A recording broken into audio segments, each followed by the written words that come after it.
Hello students, good morning. कैसे हैं आप सभी? इससे पहले के प्रीवियस लेक्चर्स में हमने थर्मोडायनेमिक सॉल्यूशन 2 यूनिट कंप्लीट किया है। नेक्स्ट यूनिट हम लोग स्टार्ट कर रहे हैं इलेक्ट्रोकेमिस्ट्री। ठीक है, तो इलेक्ट्रोकेमिस्ट्री में बहुत सारे टर्म्स थर्मोडायनेमिक्स के यूज होते हैं, जिसमें से गिब्स फ्री एनर्जी, ठीक, Gibbs free energy and useful work का इलेक्ट्रोड पोटेंशियल के लिए एप्लीकेशन किया जाता है, यूज किया जाता है, उसको देखेंगे हम लोग इसमें। तो सबसे पहले समझते हैं कि इलेक्ट्रोकेमिस्ट्री क्या है। इलेक्ट्रोकेमिस्ट्री जो है ये ब्रांच ऑफ फिजिकल केमिस्ट्री का एक ब्रांच है, जिसमें कि chemical energy to electric energy और इलेक्ट्रिक एनर्जी टू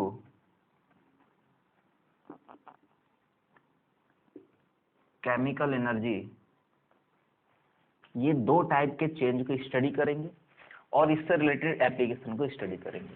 तो हम लोग डिफाइन कर सकते हैं electrochemistry is the branch of physical chemistry और chemistry in which we study about chemical conversion of chemical energy into electric energy as well as electric energy into chemical energy and their applications। मतलब कि जिसमें chemical energy electric energy में convert हो रहा है, उन phenomena को study करेंगे, और जिसमें इलेक्ट्रिक एनर्जी केमिकल चेंज या केमिकल एनर्जी में कन्वर्ट हो रहा है, उस रिएक्शंस को स्टडी करेंगे, उस फेनोमेना की स्टडी करेंगे, और इन दोनों से रिलेटेड कुछ एप्लीकेशंस को स्टडी करेंगे। उस ब्रांच को बोलेंगे हम लोग इलेक्ट्रोकेमिस्ट्री। ठीक है, तो बेसिकली इलेक्ट्रोकेमिस्ट्री जो यूनिट है, इसमें हमको केमिकल चेंज भी देखना है और इलेक्ट्रिक एस्पेक्ट भी देखना है कि इलेक्ट्रिकल फेनोमेना कैसे हो रहा है, उसमें कितना करंट पास हो रहा है, कितना अमाउंट में सब्सटेंस वहां पर डिपॉजिट हो रहा है, डिसॉल्व हो रहा है या लिबरेट हो रहा है। ये सारे स्टडी हम लोग इसमें करने वाले हैं। ठीक है, तो स्टडी को इजी करने के लिए या इलेक्ट्रोकेमिस्ट्री के स्टडी को इजी करने के लिए हमने इस यूनिट को कुछ क्लासिफाई किया है सिंपल वे से। जैसे कि इसको पढ़ने से पहले हम लोग इसका क्लासिफिकेशन समझ लेते हैं कि इसमें हमको क्या क्या पढ़ना है। ठीक है, तो इलेक्ट्रोकेमिस्ट्री में हमने इसको कुछ पार्ट में डिवाइड किया है। सबसे पहले तो हम इसमें पढ़ेंगे गैल्वेनिक सेल। ठीक है, गैल्वेनिक सेल, तो गैल्वेनिक सेल क्या होता है, इसको थोड़ा सा डिफाइन करते हैं हम लोग। तो गैल्वेनिक सेल मतलब जो होता है केमिकल एनर्जी।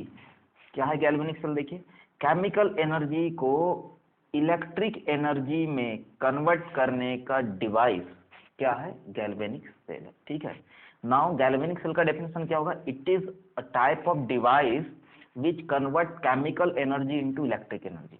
इसका मतलब ये हुआ कि ये एक ऐसा डिवाइस है जिसमें केमिकल रिएक्शन होगा और उसकी वजह से इलेक्ट्रिक करंट जनरेट होगा। तो ये जो प्रोसेस है ये स्पॉन्टेनियस प्रोसेस होता है। ये क्या होता है? एक स्पॉन्टेनियस प्रोसेस होता है। थर्मोडायनेमिक में हमने स्टडी किया है स्पॉन्टेनियस प्रोसेस के लिए डेल्टा जी निगेटिव होना चाहिए रिएक्शन का। डेल्टा जी क्या होना चाहिए? निगेटिव होना चाहिए रिएक्शन का, तभी कोई प्रोसेस स्पॉन्टेनियस प्रोसेस होगा। ठीक है, स्पॉन्टेनियस प्रोसेस का मतलब होता है जो प्रोसेस स्वतः अपने आप हो रहा है। मतलब जैसे ही यहाँ पर केमिकल चेंज होगा, ये अपने आप हो रहा है। इसके लिए हमको कोई एक्सटर्नल वर्क करने की जरूरत नहीं करनी पड़ रही है, या बाहर से कोई सोर्स लगाने की जरूरत नहीं पड़ रही है। ये ऑटोमेटिक रिएक्शन हो रहा है, जिसकी वजह से इलेक्ट्रिक करंट जनरेट हो रहा है।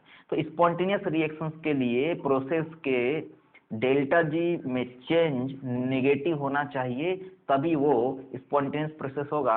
Now chemical energy electric energy में कन्वर्ट होगा। ठीक है, तो गैल्वेनिक सेल के लिए डेल्टा जी क्या होना चाहिए? नेगेटिव होना चाहिए। ये एक इंपॉर्टेंट क्वेश्चन यहाँ पर बन गया। ठीक है, दूसरा हम लोग पढ़ेंगे इलेक्ट्रोलिटिक सेल। इलेक्ट्रोलिटिक सेल, ठीक है, अब देखते हैं कि ये इलेक्ट्रोलिटिक सेल क्या है। तो ये इलेक्ट्रोलिटिक सेल एक ऐसा डिवाइस है जिसमें कि इलेक्ट्रिक एनर्जी क्या होगा? इसमें इलेक्ट्रिक एनर्जी कन्वर्ट होगा केमिकल एनर्जी में। थोड़ा समझिए, इस सेल में क्या हो रहा है? Chemical reaction. यहाँ क्या हो रहा है? देखिए, due to chemical reaction, due to chemical reaction electric current generate. ठीक है, केमिकल रिएक्शन की वजह से इलेक्ट्रिक करंट जनरेट हो रहा था। ठीक, इसमें क्या हो रहा है, इसमें हो रहा है due to electric current, chemical reaction occurs. ठीक है,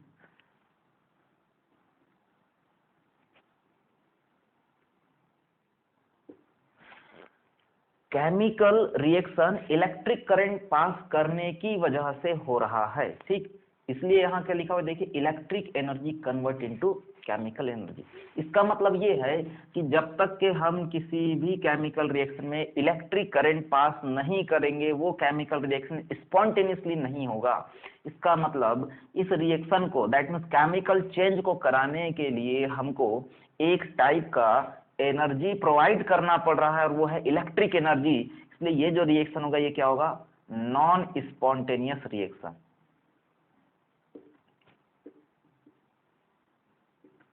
ये क्या होगा, नॉन स्पॉन्टेनियस रिएक्शन होने वाला है। ठीक है, नॉन स्पॉन्टेनियस रिएक्शन है तो इसके लिए डेल्टा जी क्या होता है, पॉजिटिव होता है, ग्रेटर देन 0 होता है।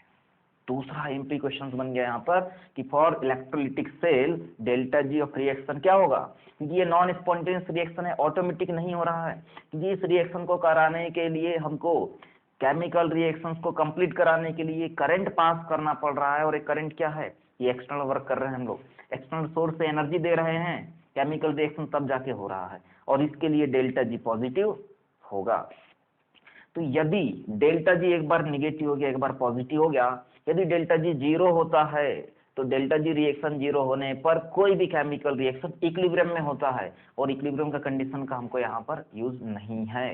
ठीक, क्योंकि ना तो वो गैल्वेनिक सेल में यूज हो रहा है, ना तो वो इलेक्ट्रोलिटिक सेल में यूज हो रहा है। लेकिन जब क्वेश्चंस में कभी इक्विलिब्रियम की कंडीशन आएगी तो हम delta G equals to 0 put करके क्वेश्चन को सॉल्व करेंगे। तो अभी हमारे पास क्या हुआ देखिए, हमारे पास पहला पार्ट हो गया गैल्वेनिक सेल, दूसरा हो गया इलेक्ट्रोलिटिक सेल। ठीक, इलेक्ट्रोलिटिक सेल हो गया और गैल्वेनिक सेल, इन दोनों को कंबाइनली एक पार्ट में डिफाइन करते हैं, इलेक्ट्रोकेमिकल सेल। इलेक्ट्रोकेमिकल सेल, ठीक है।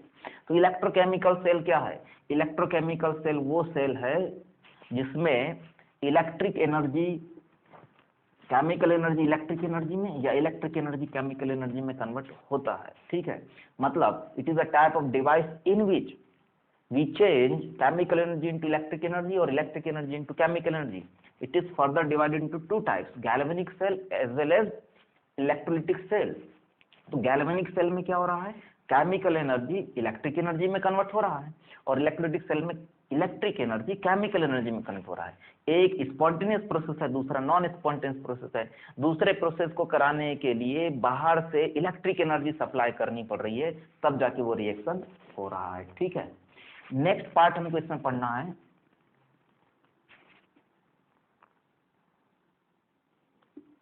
करंट या कंडक्टेंस ऑफ सॉल्यूशन। ठीक है, ये हमको स्टडी करना है तीसरे पार्ट में से। तो कंडक्टेंस ऑफ सॉल्यूशन क्या होता है पहले समझते हैं। जैसे मान लीजिए हमारे पास कोई मेटालिक वायर है, ये क्या है, it is a type of metallic wire,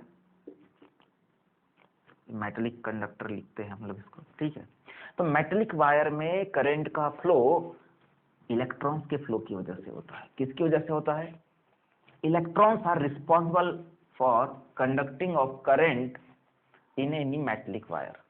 metallic wire में इलेक्ट्रॉन्स जो है वो रिस्पॉन्सिबल है करंट कंडक्ट करने के लिए। ठीक है, लेकिन यहाँ क्या लिखा है, सॉल्यूशन। तो सॉल्यूशन में इलेक्ट्रॉन्स रिस्पॉन्सिबल नहीं होते हैं, सॉल्यूशन में आयंस रिस्पॉन्सिबल होते हैं। क्या होते हैं responsible, ions are responsible for conduction of current.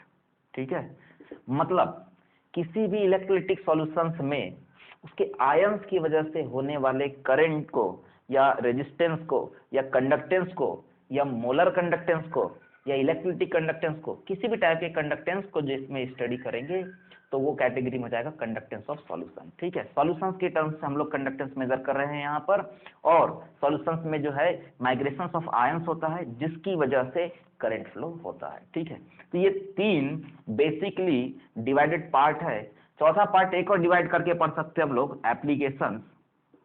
और एप्लीकेशन में हम लोग स्टडी कर सकते हैं बैटरीज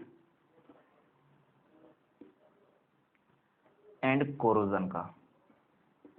बैटरीज एंड कोरोजन, ये 2 पार्ट आपके सिलेबस में होता है 12th क्लास के लिए। तो बेसिकली क्या है, जिसको galvanic cell, electrolytic cell and conductance of solution समझ में आ गया, तो गैल्वेनिक सेल ही, जो गैल्वेनिक सेल है उसी के एग्जांपल्स में आएंगे बैटरीज, जिसमें कि पूरा गैल्वेनाइजेशन प्रोसेस गैल्वेनिक सेल का प्रोसेस होगा और बैटरी फॉर्मेशन होगा। और कोरोजन जो है वो भी एक तरीके का एप्लीकेशन है गैल्वेनिक सेल का ही। ठीक है, तो हमको इस पूरे यूनिट में एक तो गैल्वेनिक सेल पढ़ना है, दूसरा इलेक्ट्रोलाइटिक सेल पढ़ना है, कंडक्टेंस ऑफ सॉल्यूशन पढ़ना है, और एप्लीकेशंस में हमको बैटरीज पढ़ना है, कुछ टाइप के बैटरी होंगे, प्राइमरी सेकेंडरी टाइप के बैटरी, एंड कोरोजन को स्टडी करना है। ठीक है, तो हम लोग यहाँ पर इसको पूरे यूनिट को 4 सब कैटेगरी में डिवाइड करेंगे और लेक्चर भी इस तरीके से बनाएंगे कि 4 कैटेगरी में डिवाइडेड हो। ठीक है, तो सबसे पहले हम लोग इसका फर्स्ट कैटेगरी स्टडी करते हैं।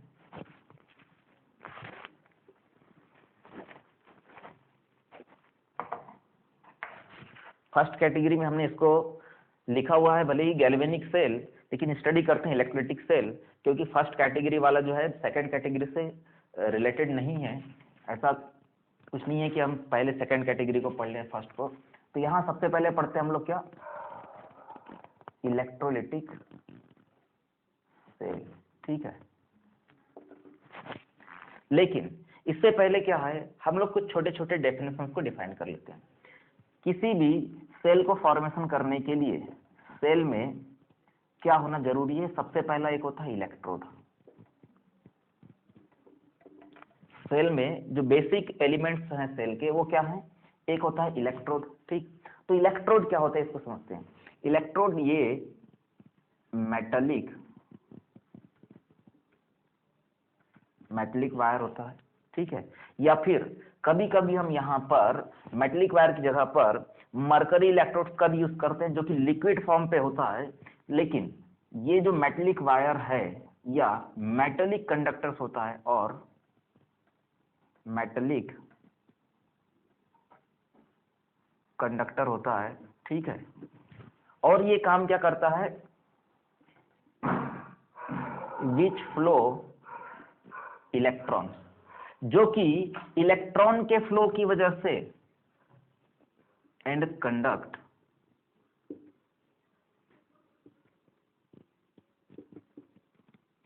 करंट। ठीक है, तो इलेक्ट्रॉन के फ्लो की वजह से करंट कंडक्ट करता है, वो इलेक्ट्रोड है। ठीक है, तो इलेक्ट्रोड की जरूरत क्या है, देखिए किसी भी सोर्स से इलेक्ट्रॉन्स के कंडक्टेंस को डिफाइन करना है, इलेक्ट्रॉन्स के कंडक्टेंस को हमको देखना है, तो उसके लिए इलेक्ट्रोड्स की जरूरत होती है। जैसे मान लीजिए हमने एक बैटरी लिया और बैटरी से किसी सॉल्यूशन में करंट पास करना है, तो सॉल्यूशन में तो इलेक्ट्रॉन फ्लो नहीं होगा, सॉल्यूशन में क्या फ्लो होगा, आयंस फ्लो होंगे। तो वाया इलेक्ट्रोड हम सबसे पहले इलेक्ट्रॉन्स का सॉल्यूशन को प्रोवाइड करेंगे, जिसमें कि रेडॉक्स चेंज होगा और रेडॉक्स चेंज की वजह से आयंस फॉर्मेशन होगा, या आयंस जो है वो कैथोड या एनोड की तरफ प्रोपेगेट करेंगे। ठीक है, तो इलेक्ट्रोड क्या है, इलेक्ट्रोड जो है मेटेलिक वायर होता है, मेटेलिक रॉड लिख सकते हैं हम लोग यहाँ पर, मेटेलिक रॉड हो सकता है, या मेटेलिक कंडक्टर होता है जिसमें इलेक्ट्रॉन्स की वजह से करंट फ्लो होता है, और ये हमको किसी भी सेल में इलेक्ट्रॉन फ्लो के लिए यूज किया जाता है। ठीक है, नेक्स्ट क्या है, देखिए नेक्स्ट होता है इलेक्ट्रोलाइट। दूसरा क्या है हमारे पास, इलेक्ट्रोलाइट। अब इलेक्ट्रोलाइट क्या होता है इसको समझते हैं। तो इलेक्ट्रोलाइट क्या है, ये ऐसे कंपाउंड्स होते हैं, कंपाउंड्स विच डिसोसिएट और ionised in aqueous or molten form and conduct current। ठीक है, मतलब ऐसे कंपाउंड जो एक्वस या वाटर में डिसॉल्व करने पर और मोल्टेन फॉर्म में लाने पर या तो डिसोसिएट हो जाता है या आयोनाइज्ड हो जाता है और करंट को फ्लो करता है, करंट को कंडक्ट करता है, उसको क्या बोलते हैं हम लोग? इलेक्ट्रोलाइट। जैसे एग्जांपल देखिए, एग्जांपल क्या कि NaCl सॉलिड के फॉर्म पे है तो कैटायन एनायन के फॉर्म पे होता है, और ये कैटायन एनायन अपने फिक्स पोजीशन पे रहते हैं, ये माइग्रेट नहीं करते, लेकिन जैसे ही हम इसको वाटर में मिलाते हैं तो इससे ये Na plus aqueous and Cl minus aqueous बन जाता है। ठीक है, और ये क्या बन गया है? ये एक्वस बन गया। ये किसमें बन गया? सॉल्यूशन फेज में है। ये सॉल्यूशन फेज में है, तो सॉल्यूशन क्या है? फ्लूइड है। ठीक है, फिजिक्स में भी पढ़ा होगा आपने फ्लूइड मैकेनिक्स, तो उसमें क्या है, देखिए सॉल्यूशन जो है फ्लूइड फेज पे है तो क्या है, वो फ्लो कर सकता है। तो इसके जो पार्टिकल्स है, दैट मीन्स आयंस हैं, sodium plus and Cl minus, ये पूरे फ्लूइड पे माइग्रेट कर सकते हैं, मूवमेंट कर सकते हैं। ठीक है, जिसकी वजह से यहाँ पर चार्ज ट्रांसफर हो रहा है, और चार्ज ट्रांसफर होने की वजह से करंट कंडक्ट होगा। तो इसलिए ये NaCl मोल्टेन फॉर्म पे या एक्वस फॉर्म पे इलेक्ट्रोलाइट का काम करता है। ठीक है, जैसा एक और एग्जांपल लेते हैं हम लोग, HCl डिसोसिएटेड नहीं है, ना ही आयन के फॉर्म पे, लेकिन जैसे ही हम इसको वाटर में मिलाते हैं, ये H plus aqueous plus Cl minus aqueous में आयोनाइज्ड हो जाता है। ठीक है, आयंस बन गए इसमें। ठीक, तो ये जो आयंस बने हैं, ये करंट को कैरी करने के लिए, ये करंट कंडक्ट करने के लिए रिस्पॉन्सिबल है। तो इस टाइप के कंपाउंड से इसको इलेक्ट्रोलाइट्स कहेंगे, जिसमें करंट पास हो रहा है मोल्टेन या एक्वस फॉर्म पे। ठीक है, तो इलेक्ट्रोलाइट को क्लासिफाई किया जाता है दो कैटेगरी में, strong electrolyte and weak electrolyte. ठीक है, strong electrolyte and weak electrolyte. तो स्ट्रॉन्ग इलेक्ट्रोलाइट वो टाइप की इलेक्ट्रोलाइट्स हैं जिनके लिए degree of dissociation near about 100% होता है। ठीक है, ये हाई होता है, और लिख सकते हैं हाई वैल्यू, लिख सकते हैं वैल्यू ऑफ DOD। जिसके लिए स्ट्रॉन्ग डिग्री ऑफ डिसोसिएशन होगा वो क्या होगा? स्ट्रॉन्ग इलेक्ट्रोलाइट होगा। या हाई वैल्यू ऑफ डिसोसिएशन होगा, स्ट्रॉन्ग इलेक्ट्रोलाइट होगा। वीक इलेक्ट्रोलाइट क्या होगा? देखिए, वीक इलेक्ट्रोलाइट के लिए मतलब degree of dissociation low value रहेगा। ठीक है, लो वैल्यू रहेगा इसका। ठीक, बहुत कम डिग्री ऑफ डिसोसिएशन रहेगा, तो उसको क्या बोलेंगे हम लोग? Weak electrolyte. दूसरा स्ट्रॉन्ग इलेक्ट्रोलाइट। तो कुछ एग्जांपल है हमारे पास स्ट्रॉन्ग इलेक्ट्रोलाइट का, वो क्या है देखिए, ऑल वाटर सॉल्युबल सॉल्ट्स जो हैं, जो वाटर में डिसॉल्व होने वाले सॉल्ट हैं, वो सब स्ट्रॉन्ग इलेक्ट्रोलाइट की कैटेगरी में आते हैं। दूसरा होता है हमारे पास जितने भी स्ट्रॉन्ग बेसिस है, स्ट्रॉन्ग बेसिस जो भी है वो सब स्ट्रॉन्ग इलेक्ट्रोलाइट की कैटेगरी में आते हैं। और थर्ड होता है स्ट्रॉन्ग एसिड्स, जितने भी स्ट्रॉन्ग एसिड्स हैं वो भी सब स्ट्रॉन्ग इलेक्ट्रोलाइट की कैटेगरी में आते हैं। तो हमारे पास 1, 2 and 3 all water soluble salts, strong bases, strong acids are categorized in strong electrolyte। ठीक है, वीक इलेक्ट्रोलाइट में क्या आएगा? वाटर स्पैरिंगली सॉल्युबल सॉल्ट, जो वाटर में बहुत ही कम डिसॉल्व होते हैं वो सब इस कैटेगरी में आएगा। दूसरा वीक बेस। ठीक है, वीक बेस जो भी है, जैसे अमोनियम हाइड्रोक्साइड वीक बेस है, लाइक अमोनियम हाइड्रोक्साइड, ये किस कैटेगरी में आएगा? वीक इलेक्ट्रोलाइट कैटेगरी में आएगा। और वीक एसिड्स में क्या आएगा? जैसे एसिटिक एसिड हो गया, ठीक है, एसिड हो गया, HCN H2CO3, ये सब किस कैटेगरी में आएगा? वीक इलेक्ट्रोलाइट की कैटेगरी में आएगा। ठीक है, स्ट्रॉन्ग बेस में क्या हो जाएगा? NaOH KOH, मतलब एस ब्लॉक एलिमेंट्स के हाइड्रोक्साइड्स, ठीक है, वो स्ट्रॉन्ग कैटेगरी में आते हैं, स्ट्रॉन्ग बेस की कैटेगरी। और स्ट्रॉन्ग एसिड्स में क्या आएगा? HCl H2SO4 HNO3, इस टाइप से क्या हो जाएगा? स्ट्रॉन्ग एसिड की कैटेगरी में आ जाएगा। और वाटर सॉल्युबल सॉल्ट में NaCl KCl हो जाएगा। ठीक है, KNO3 इस टाइप के जो भी सॉल्ट है, अमोनियम क्लोराइड, इस टाइप के जो सॉल्ट है वो सब क्या आ जाएगा, वाटर सॉल्युबल कैटेगरी में आएगा। तो हमारे पास क्या मिल गया हमको, देखिए एक तो इलेक्ट्रोड मिल गया, दूसरा इलेक्ट्रोलाइट, जिसमें कि हमने दो कैटेगरी देखा, strong electrolyte, weak electrolyte. Strong electrolyte की डिग्री ऑफ डिसोसिएशन अप्रॉक्स 100% होता है, दैट मीन्स ये मैक्सिमम अपना जो डिसोसिएट पार्ट में होता है, और इसमें 3 कैटेगरी के ही कंपाउंड्स यूज किए जाते हैं, all water soluble salts. Next है स्ट्रॉन्ग बेस, स्ट्रॉन्ग एसिड्स। जबकि वीक इलेक्ट्रोलाइट की कैटेगरी में क्या आएगा, वाटर स्प्राइनली सॉल्युबल सॉल्ट, मतलब जो वाटर में बहुत कम डिजोल्व होते हैं, थोड़े से डिजोल्व होते हैं, वीक बेस और वीक एसिड इस कैटेगरी में आएगा, ठीक। और चौथा कंटेनर की हमको जरूरत पड़ती है इसमें, सॉरी थर्ड नंबर में जो आएगा, थर्ड नंबर क्या होगा कि इलेक्ट्रोड और इलेक्ट्रोलाइट। अभी इलेक्ट्रोलाइट जो है वो सॉल्यूशन फेज में है, तो उसे तो उसको नीचे जमीन में तो रख नहीं सकते ना, तो ये इलेक्ट्रोलाइट को डिजोल्व करने के लिए हमको एक वेसल और कंटेनर की जरूरत पड़ेगी, ठीक है।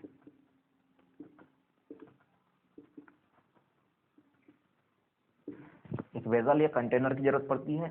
तो इसमें क्या रहता है, देखिए इलेक्ट्रोलाइट को हम उसके सॉल्यूशन फेज या मोल्टन फेज में, यहाँ पर हमने मोल्टन और सॉल्यूशन फेज में उसको इलेक्ट्रोलाइट डिसॉल्व करके रखा हुआ है, ठीक है। सॉल्यूशन एक्वस भी हो सकता है, किसी दूसरे सॉल्वेंट में भी हो सकता है। और जो हमारे पास इलेक्ट्रोड है हम उसको ऐसा डिप करके रखते हैं, इट इज मेटेलिक रॉड और मेटेलिक इलेक्ट्रोड।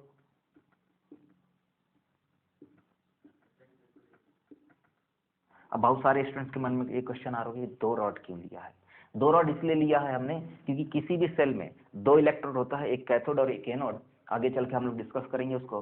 तो ये जो पूरा सेटअप बना है, this setup is known as cell, ठीक है।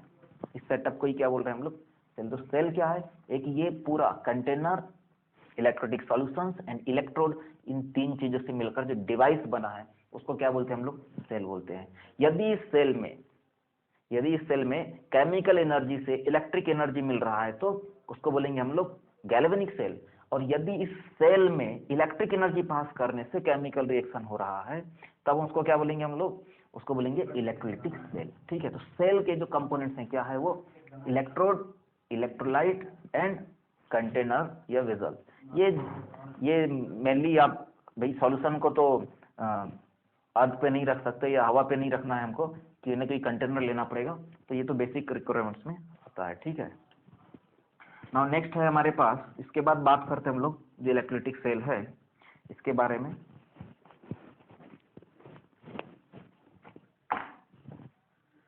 इलेक्ट्रोलिटिक सेल में क्या देखा हमने, इलेक्ट्रोलिटिक सेल में देखा कि इलेक्ट्रिक एनर्जी, या लिख सकते हो electric energy convert into chemical energy, ठीक है। और इसके लिए डेल्टा जी जो है ये पॉजिटिव होता है, नॉन स्पॉन्टेनियस प्रोसेस है, ठीक है, नॉन स्पॉन्टेनियस प्रोसेस है, ठीक। तो किसी भी सेल के लिए हमने डिस्कस क्या किया, इलेक्ट्रोड्स में रिएक्शन में दो टाइप का रिएक्शन होता है, टाइप ऑफ इलेक्ट्रोड की बात कर लेते हैं, ठीक है। तो टाइप ऑफ इलेक्ट्रोड्स में क्या होता है, देखिए इलेक्ट्रोड्स में हमारे पास एक होगा कैथोड और दूसरा होता है एनोड, ठीक है। एक क्या होता है कैथोड और दूसरा होता है एनोड। बहुत ही सिंपल सा ट्रिक है, हमेशा के लिए ये चीज याद रख के रखिए आप कि कैथोड एक ऐसा इलेक्ट्रोड है वेयर रिडक्शन ओकर, जहां पर रिडक्शन होता है, जिस इलेक्ट्रोड में रिडक्शन होगा उस इलेक्ट्रोड को क्या नाम देना है हमको, कैथोड। ये हमेशा के लिए याद रखिए कि जहां कहीं पर भी या जिस इलेक्ट्रोड में भी रिडक्शन का प्रोसेस हो रहा है उसको क्या बोलेंगे हम लोग, उसको बोलेंगे हम लोग कैथोड, ठीक है। और जहां कहीं पर भी ऑक्सीडेशन का प्रोसेस हो रहा है, जहां कहीं पर भी क्या हो रहा है,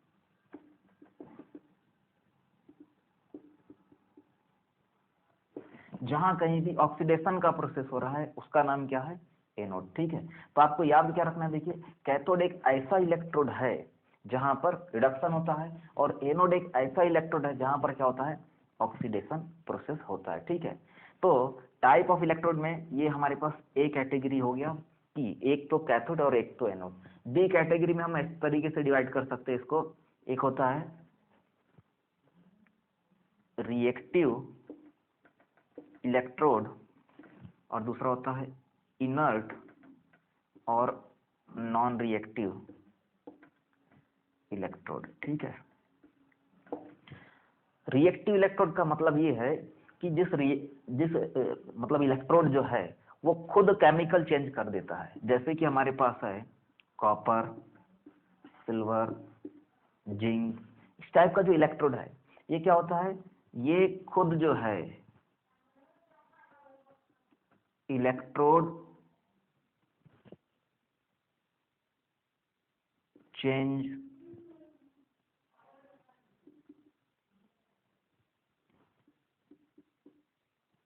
ऑकर्स, जिसमें इलेक्ट्रोड चेंज हो जाए। इलेक्ट्रोड चेंज हो रहा है मतलब इलेक्ट्रोड में केमिकल रिएक्शन हो रहा है, इलेक्ट्रोड आयोनाइज होके या डिसॉल्व हो रहा है सॉल्यूशन में। ठीक है, तो उसको बोलेंगे क्या हम लोग, रिएक्टिव इलेक्ट्रोड। और इनर्ट इलेक्ट्रोड क्या होगा, जैसे प्लैटिनम हो गया, ग्रेफाइट हो गया।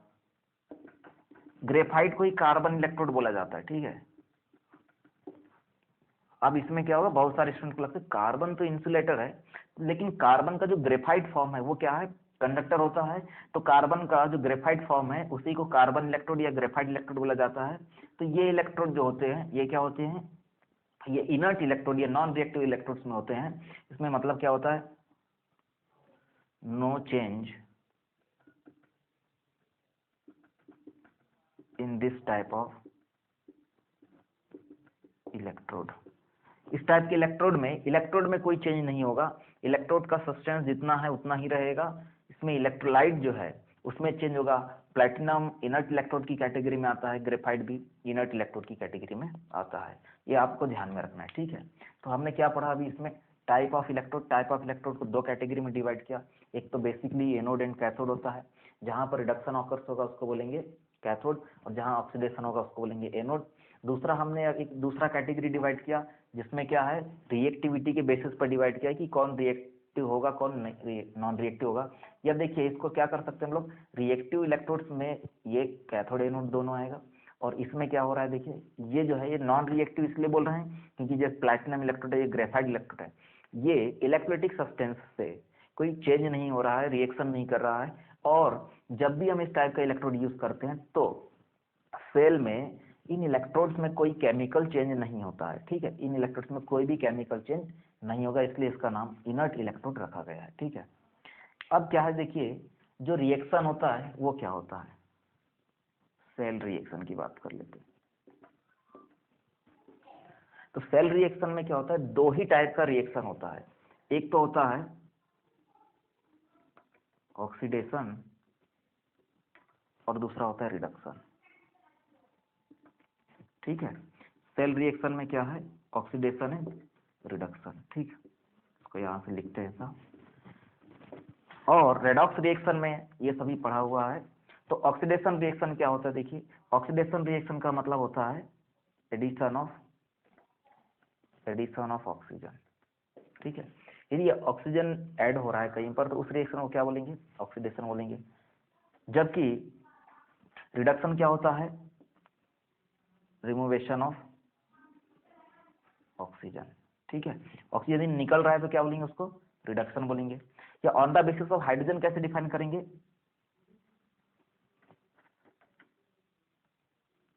Addition of hydrogen is called reduction. Reduction क्या है, एडिशन ऑफ हाइड्रोजन, यदि हाइड्रोजन जुड़ रहा है तो उसको क्या बोलेंगे, रिडक्शन बोलते हैं। या लिख सकते हैं कि removation of hydrogen is called oxidation. ठीक है, तो ये दो जनरल डेफिनेशन है जो कि 9th-10th क्लास में पढ़ते हैं हम लोग। अब देखिए स्टैंडर्ड डेफिनेशन में क्या होता है,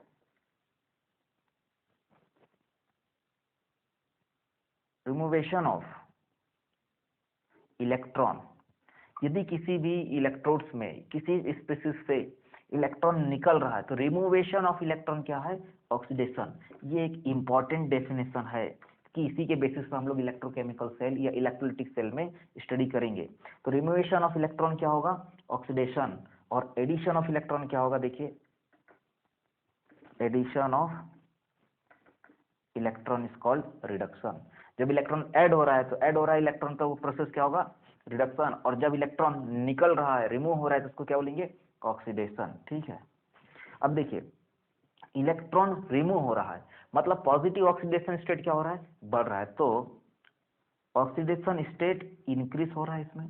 और इसमें क्या हो रहा है, इलेक्ट्रॉन एब्जॉर्ब हो रहा है, ऐड हो रहा है, तो ऑक्सीडेशन नंबर क्या होगा इसमें, ऑक्सीडेशन स्टेट डिक्रीजेस। ठीक है, जब ऑक्सीडेशन नंबर डिक्रीज होता है तो प्रोसेस क्या हो रहा है, रिडक्शन। और जब ऑक्सीडेशन नंबर इंक्रीज होता है तो प्रोसेस क्या हो रहा है, ऑक्सीडेशन। ये बेसिकली 4 टाइप का डेफिनेशन हम लोग स्टडी करेंगे, जिसमें से जो लास्ट के 2 डेफिनेशन है, addition of electron and removation of electron, या ऑक्सीडेशन स्टेट का इंक्रीज होना डिक्रीज होना, ये 2 ही सबसे इंपॉर्टेंट डेफिनेशन होता है ऑक्सीडेशन एंड रिडक्शन के लिए पूरे इलेक्ट्रोकेमिकल सेल या इलेक्ट्रोलिटिक सेल के लिए। ठीक है, तो स्टडी क्या किया हमने, देखिए इलेक्ट्रोड्स का कैटेगरी देख लिया, ठीक है, और क्या देखा, सेल में होने वाले रिएक्शन देख लिया, टाइप ऑफ इलेक्ट्रोलाइट देख लिया। ठीक, अब बात करते हैं जो इलेक्ट्रोलिटिक सेल है उसमें होगा ऐसा क्या जिसकी वजह से हम इसको स्टडी कर रहे हैं। ठीक है, ऐसा क्या है इसमें कि इसको स्टडी करने की जरूरत ज्यादा पड़ रही है। तो इलेक्ट्रोलिटिक सेल जिसमें कि नॉन स्पॉन्टेनियस प्रोसेस होता है, इलेक्ट्रिक एनर्जी केमिकल एनर्जी में कन्वर्ट हो रहा है, इससे हम लोग 2 टाइप का स्टडी करते हैं। फर्स्ट स्टडी करते हैं हम लोग क्वालिटेटिव एनालिसिस। ठीक है, क्वालिटेटिव एनालिसिस कर रहे हैं हम लोग इसमें, और दूसरा करते हैं क्वांटिटेटिव एनालिसिस। ठीक है, क्वालिटेटिव एनालिसिस में क्या स्टडी करेंगे, देखिए क्वालिटेटिव एनालिसिस में स्टडी ये करना है हमको कि which of the following substance, मतलब इसमें क्या करना है हमको, विच सब्सटेंस और गैस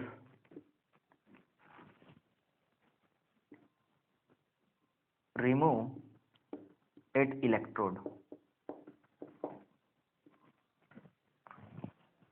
इलेक्ट्रोड में कौन सा गैस या कोई सब्सटेंस डिपॉजिट हो रहा है, रिमूव हो रहा है, ये इसमें स्टडी करेंगे। आइदर कैथोड और एनोड, रिमूव भी हो सकता है, ठीक है, रिमूव भी हो सकता है, और डिपॉजिटेड, कि किसी इलेक्ट्रोड में आइदर कैथोड और एनोड, एनोड या कैथोड में इलेक्ट्रिक एनर्जी पास करने से केमिकल चेंज की वजह से कौन से सब्सटेंस में कौन सा गैस, कौन सा सब्सटेंस इलेक्ट्रोड में जाके डिपॉजिट हो रहा है या रिमूव हो रहा है, या तो कैथोड में डिपॉजिट होगा या रिमूव होगा या एनोड में, उसको आगे स्टडी करेंगे हम। ये इसमें क्वालिटेटिव एनालिसिस की कैटेगरी में आएगा। दैट मीन्स हम क्वालिटी ऑफ सब्सटेंस के बारे में स्टडी करेंगे कि प्रेफरेंसली कौन सा सब्सटेंस जाके डिपॉजिट हो रहा है या रिमूव हो रहा है। ठीक है, क्वालिटेटिव एनालिसिस में क्या स्टडी करेंगे, amount of substance which deposited or remove at electrode। ठीक है, कितना अमाउंट में सब्सटेंस इलेक्ट्रोड में, आइदर कैथोड और एनोड, एनोड या कैथोड में कितना अमाउंट में सब्सटेंस, यहाँ which substance there is amount of substance कितना डिपॉजिट हुआ है, उसको स्टडी करेंगे क्वालिटेटिव एनालिसिस की कैटेगरी में। ठीक, क्वांटिटेटिव एनालिसिस की कैटेगरी में स्टडी करेंगे उसको। तो अब हमारे पास जो क्वांटिटेटिव एनालिसिस है, इसके लिए हमको पढ़ना है फैराडेस लॉ। ठीक है, तो फैराडेस लॉ में आपको पढ़ना होगा Faraday's first law and Faraday's second law. ठीक है, ये Faraday's first law and Faraday's second law पढ़ना है आपको, जिसमें कि क्वांटिटेटिव एनालिसिस स्टडी करना है। तो सबसे पहले पढ़ते हैं हम लोग क्वालिटेटिव एनालिसिस, उसके बाद पढ़ेंगे क्वांटिटेटिव एनालिसिस। ठीक है,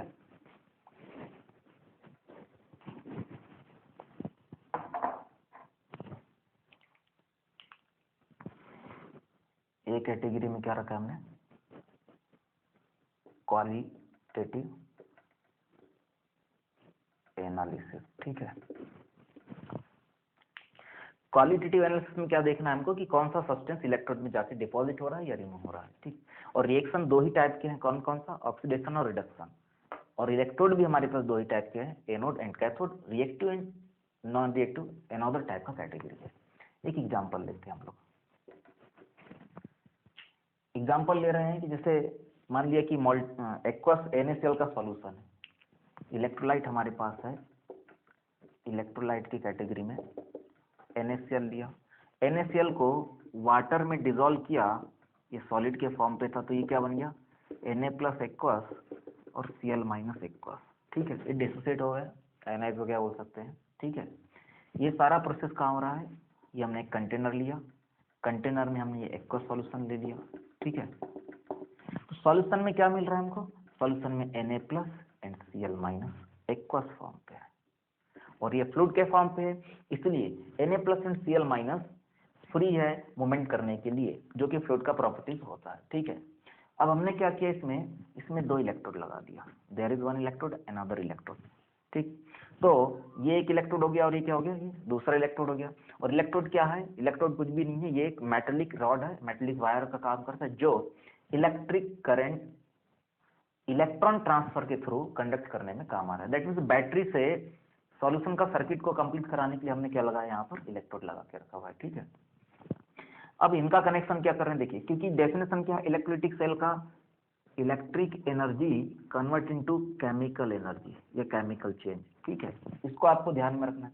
तो इस पूरे सेल में से देखिए, कंटेनर हो गया, इलेक्ट्रोलाइटिक सॉल्यूशन हो गया, इलेक्ट्रोलाइटिक सॉल्यूशन हो गया। ठीक है, और ये दोनों क्या हो गए, इलेक्ट्रोड भी हो गया। तो ये पूरा डिवाइस क्या बन गया, सेल बन गया, ये सेल बन गया। ठीक है, और किस टाइप का सेल है कैसे पता चलेगा, तो हमने क्या किया, इसका कनेक्शन एक बैटरी से किया। ठीक है, ये माइनस ये प्लस, जो माइनस है ये क्या होता है, ये कैथोड है। ठीक है, और जो प्लस है वो क्या होता है, एनोड है। ठीक है, जो सिंपल सेल है हमने उसका कनेक्शन कर दिया इस इलेक्ट्रोड से, तो ये वाला इलेक्ट्रोड क्या बन गया, ये बन गया कैथोड, और ये क्या बन गया, एनोड बन गया। ठीक है, मतलब यहाँ कौन सा चार्ज आ गया, पॉजिटिव चार्ज, और यहाँ कौन सा चार्ज आ गया, नेगेटिव चार्ज। क्लियर हुआ पॉइंट, तो यहाँ नेगेटिव चार्ज आ गया और यहाँ पर पॉजिटिव चार्ज आ गया।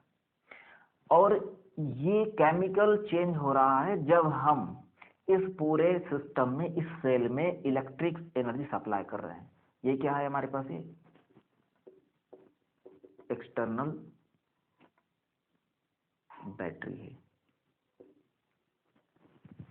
ठीक है, एक्सटर्नल बैटरी है, जिससे कि क्या है, it is the source of electric current.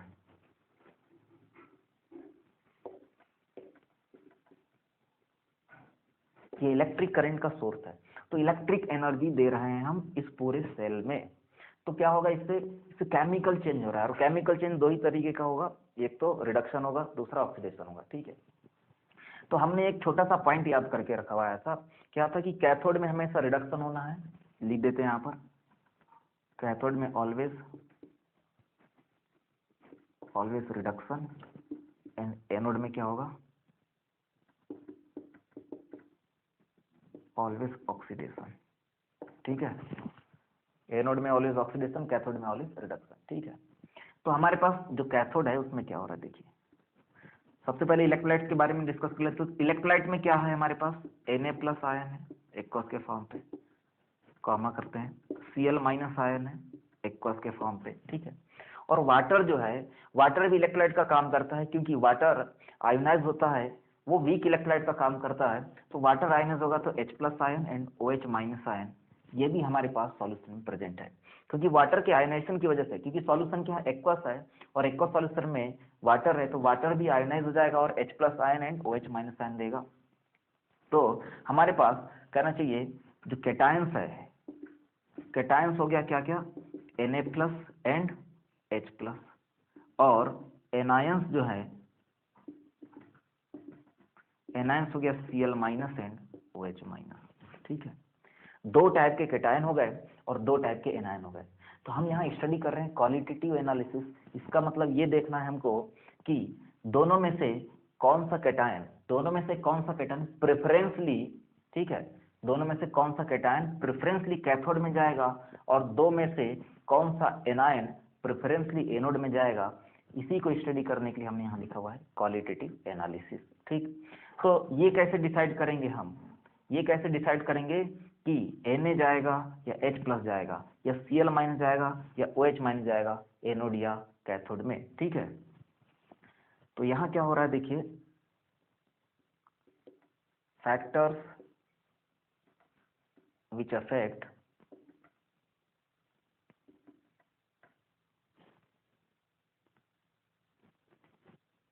the deposition or discharging preference, या लिख सकते which affect the preference of discharging of ions। ठीक है, ऐसे कौन कौन से फैक्टर्स हैं जो कि डिस्चार्जिंग ऑफ आयंस का मतलब कौन सा आयंस कैथोड में कौन सा आयंस एनोड में जाएगा इसको अफेक्ट कर रहा है। तो फर्स्ट होता है हमारे पास इलेक्ट्रोड पोटेंशियल। ठीक है, इलेक्ट्रोड पोटेंशियल से देखते हैं, इलेक्ट्रोड पोटेंशियल ज्यादा है, जिस प्रोसेस के लिए इलेक्ट्रोड पोटेंशियल ज्यादा होगा वो प्रोसेस ऑकर्स होगा। जैसे कि मान लीजिए रिडक्शन होना, तो रिडक्शन के प्रोसेस के लिए यदि रिडक्शन पोटेंशियल ज्यादा है तो रिडक्शन का प्रोसेस उस आयन के लिए होगा। जैसे मान लीजिए यहाँ क्या हो रहा है, रिडक्शन हो रहा है, तो Na प्लस और H प्लस, Na प्लस और H प्लस के लिए जिसके लिए रिडक्शन पोटेंशियल का वैल्यू ज्यादा होगा, ठीक है, जिसके लिए रिडक्शन पोटेंशियल का वैल्यू ज्यादा होगा, स्टैंडर्ड रिडक्शन पोटेंशियल का वैल्यू, वो प्रोसेस होगा कैथोड में। तो जैसे मान लीजिए यहाँ पर H प्लस के लिए, वाटर के लिए रिडक्शन पोटेंशियल का वैल्यू Na प्लस से ज्यादा होता है। ठीक है, तो प्रोसेस जो है वो वाटर है, वो प्रेफरेंसली H प्लस जो है वो प्रेफरेंसली कैथोड में जाके डिपॉजिट होता है। ठीक है, तो इलेक्ट्रोड पोटेंशियल पहला हो गया। दूसरा क्या होता है देखिए, डिस्चार्जिंग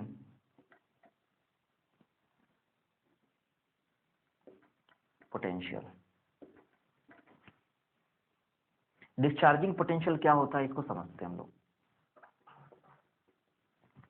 नेक्स्ट होता है हमारे पास ओवर पोटेंशियल। ठीक है, फर्दर नेक्स्ट है कंसंट्रेशन ऑफ सॉल्यूशन, सॉल्यूशन का कंसंट्रेशन पे भी डिपेंड करता है। चार्ज डेंसिटी, चार्ज डेंसिटी या करंट डेंसिटी क्या है, और लिख सकते हैं करंट डेंसिटी। ठीक है, और लास्ट है हमारे पास 6 नंबर का है, ये है नेचर ऑफ या टाइप ऑफ इलेक्ट्रोड। ठीक है, टाइप ऑफ इलेक्ट्रोड में यहाँ कैथोड और एनोड याद नहीं रखना है आपको। टाइप ऑफ इलेक्ट्रोड में ये देखना है कि इलेक्ट्रोड जो है वो इनर्ट है या रिएक्टिव है। ठीक है,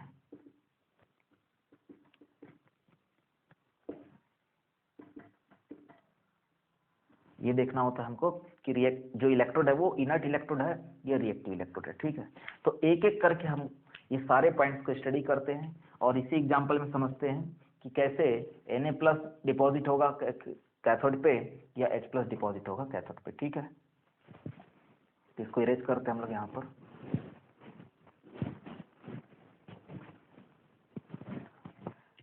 सबसे पहला पॉइंट क्या है, इलेक्ट्रोड पोटेंशियल। ये पोटेंशियल क्या होता है देखिए, इलेक्ट्रोड पोटेंशियल को समझते हैं। इलेक्ट्रोड पोटेंशियल, इलेक्ट्रोड पोटेंशियल जो है ये होता है potential difference between electrode and electrolytic solution. Electrode और इलेक्ट्रोलिटिक सॉल्यूशंस के बीच में जो पोटेंशियल डिफरेंस होता है उसको क्या बोलते हैं हम लोग, इलेक्ट्रोड पोटेंशियल। ठीक है, यदि रिएक्शन रिडक्शन का हो रहा है, if the process is reduction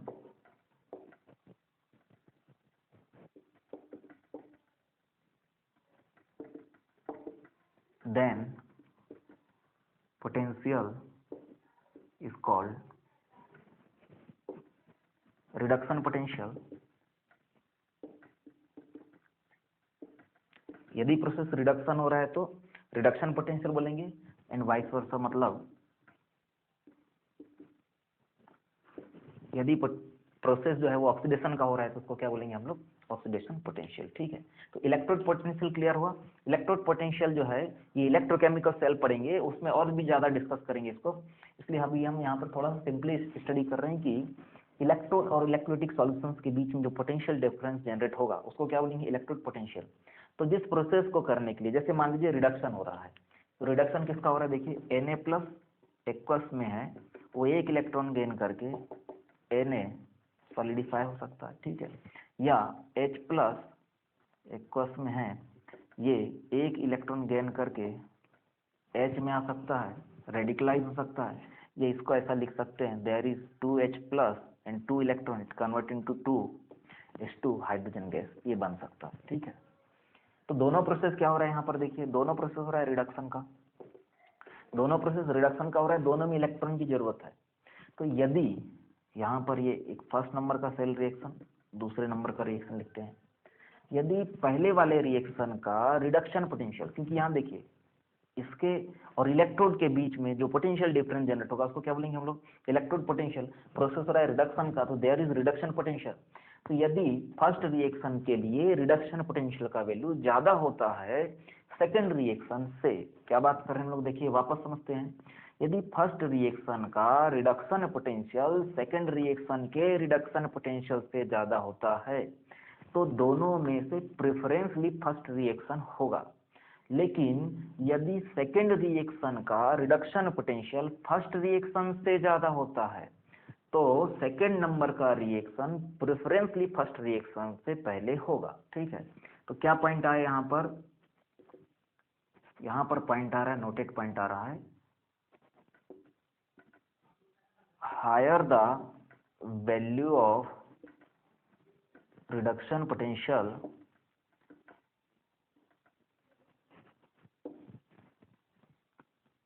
यदि higher the value of reduction potential होगा तो क्या होगा, वो रिएक्शन प्रिफर्ड, वो रिएक्शन पहले होगा। ठीक है, जिस रिएक्शन के लिए इलेक्ट्रोड पोटेंशियल में यदि हम बात कर रहे हैं रिडक्शन की, तो रिडक्शन रिएक्शन के लिए रिडक्शन पोटेंशियल जिस सेल के लिए ज्यादा होगा, जिस रिएक्शन के लिए ज्यादा होगा, वो रिएक्शन पहले होगा। जैसे कि यहाँ पर हमने स्टडी किया Na+ एंड H+, तो H+ के लिए रिडक्शन पोटेंशियल का वैल्यू Na+ से ज्यादा होता है। ठीक है, रिडक्शन पोटेंशियल का वैल्यू किसके लिए ज्यादा हो रहा है, H+ के लिए। वाटर के लिए या H+ के लिए रिडक्शन पोटेंशियल का वैल्यू Na+ से ज्यादा हो रहा है, इसीलिए प्रिफरेंसली दोनों में से ये आयन, कौन सा ion, hydrogen plus ion cathode में जाके रिडक्शन रिएक्शन करेगा, ये नहीं। ठीक है, क्योंकि कंपटीशन हो रहा है, किसमें कंपटीशन हो रहा है, क्योंकि हमारे पास यहाँ पर दो आयन है Na+ और H+ आयन, तो कंपटीशन हो गया कि Na+ और H+। प्रेफरेंसली देख रहे हैं क्वालिटेटिवली कि कौन जाके इलेक्ट्रोड पर डिपॉजिट होने वाला है। तो हमारे पास स्टडी से क्या पता चला कि इलेक्ट्रोड पोटेंशियल ज्यादा है तो वो प्रोसेस प्रेफरेंसली होगा, हाइड्रोजन के लिए इलेक्ट्रोड पोटेंशियल ज्यादा, ये प्रेफरेंसली जाके डिपॉजिट होगा। डिस्चार्जिंग पोटेंशियल जिसके लिए कम, ध्यान रखिए, डिस्चार्जिंग पोटेंशियल जिसके लिए मिनिमम होगा वो प्रेफरेंसली जाके डिस्चार्ज होगा। हाइड्रोजन पहले जाके डिस्चार्ज हो रहा है, इसका मतलब इसके लिए डिस्चार्जिंग पोटेंशियल कम है। ठीक है, ओवर पोटेंशियल क्या होता है, देखिए ओवर पोटेंशियल जो है ये क्या है, extra potential, extra potential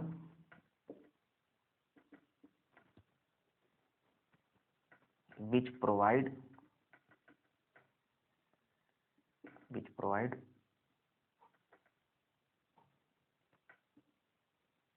reaction, जो रिएक्शन को प्रोवाइड कर रहा है एक्स्ट्रा पोटेंशियल।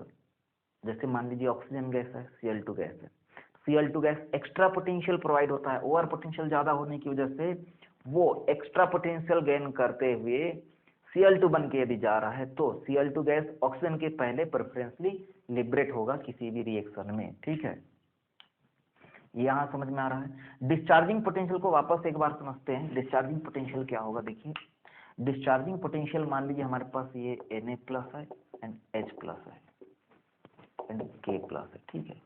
ये हमारे पास तीन तरीके के आयन है और तीनों क्या है, ये कैटायन है, ठीक है। तीनों क्या है हमारे पास, कैटायन है। तो जिस किसी भी आयन के लिए डिस्चार्जिंग पोटेंशियल का वैल्यू कम होगा, lower the value of discharging potential, वो आयन प्रेफरेंसली इलेक्ट्रोड पे जाके lower the value of discharging potential for which ion is प्रेफरेंसली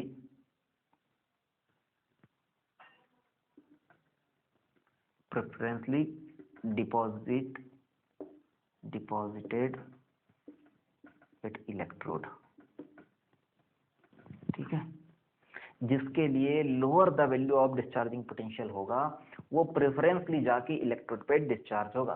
तो इसके लिए डिस्चार्जिंग पोटेंशियल वैल्यू ज्यादा होता है, फिर इसके लिए, फिर इसके लिए, ठीक है। तो प्रेफरेंसली कौन जाके डिस्चार्ज होगा, प्रेफरेंसली हाइड्रोजन जाके डिस्चार्ज होगा कैथोड में। क्लियर हुआ point. Concentration of solution and charge density, current density और ये इलेक्ट्रोड्स, ये आगे और भी एग्जांपल्स में हमको स्टडी करना है, ठीक है। तो डिस्चार्जिंग पोटेंशियल क्लियर हो गया। जिसके लिए डिस्चार्जिंग पोटेंशियल ज्यादा होगा वो जिसके लिए डिस्चार्जिंग पोटेंशियल लोअर होगा वो प्रेफरेंसली जाके डिस्चार्ज होगा, डिपॉजिटेड होगा, ठीक है। या जिस किसी भी प्रोसेस के लिए, जिस किसी प्रोसेस का मतलब रिडक्शन प्रोसेस यदि हो रहा है, तो रिडक्शन प्रोसेस में यदि दो टाइप के आयंस हैं, जिस आयंस के लिए रिडक्शन पोटेंशियल वैल्यू ज्यादा होगा वो रिएक्शन प्रेफरेंसली होगा। यदि रिएक्शन ऑक्सीडेशन का हो रहा है तो ऑक्सीडेशन पोटेंशियल जिस रिएक्शन के लिए ज्यादा है वो रिएक्शन प्रेफरेंसली प्रेफर्ड होगा, ठीक है। तो यहाँ क्या लिख रहा हूं मैं, कुछ कैटायन है कुछ एनायन है। Discharging potential order of some cation and anion, ठीक है। जैसे कि बात कर लेते हैं हम लोग यहाँ पर कैटायंस की। तो कैटायंस में क्या होता है, कैटायंस के लिए K plus, Na plus, Ca plus 2, Mg plus 2, ठीक है। इनका जो है H प्लस,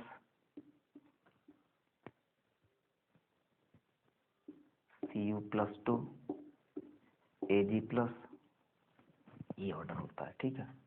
यदि हमारे पास जैसे कि H, कॉपर और silver, hydrogen plus copper plus 2 and Ag plus ion है, तो प्रेफरेंसली ये Ag प्लस आयन जाके इलेक्ट्रोड दैट मींस कैथोड पे डिपॉजिट होगा, ठीक है। एनायंस के लिए ऑर्डर क्या होता है, देखिए PO4 minus 3, SO4 minus 2, NO3 minus, OH minus,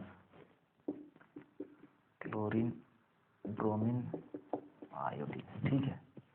ये ऑर्डर होता है किसके लिए, एनायन के लिए। तो जिस किसी भी आयन का डिस्चार्जिंग पोटेंशियल जो है वो कम है, वो आयन प्रेफरेंसली इलेक्ट्रोड पे जाके डिपॉजिट होगा। कैटायन है तो ये जाएगा कैथोड में, ये कैथोड में जाएगा, और एनायन है तो ये जाएगा एनोड में, ठीक है। कैटायन कहाँ जाएगा, कैथोड में, और एनायन कहाँ जाएगा, एनोड में। और कैथोड में जाके कैटायन क्या करता है, कैटायन में रिएक्शन होता है। कैथोड में जाने के बाद कैटायन जो है वो रिडक्शन रिएक्शन शो करता है, जबकि यहाँ पर ये ऑक्सीडेशन रिएक्शन को शो अप करेगा, ठीक है।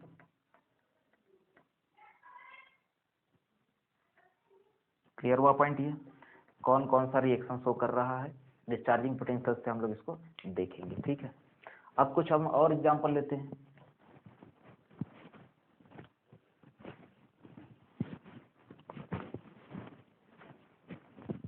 कुछ एग्जांपल ले रहे हैं यहाँ पर, जैसे देखिए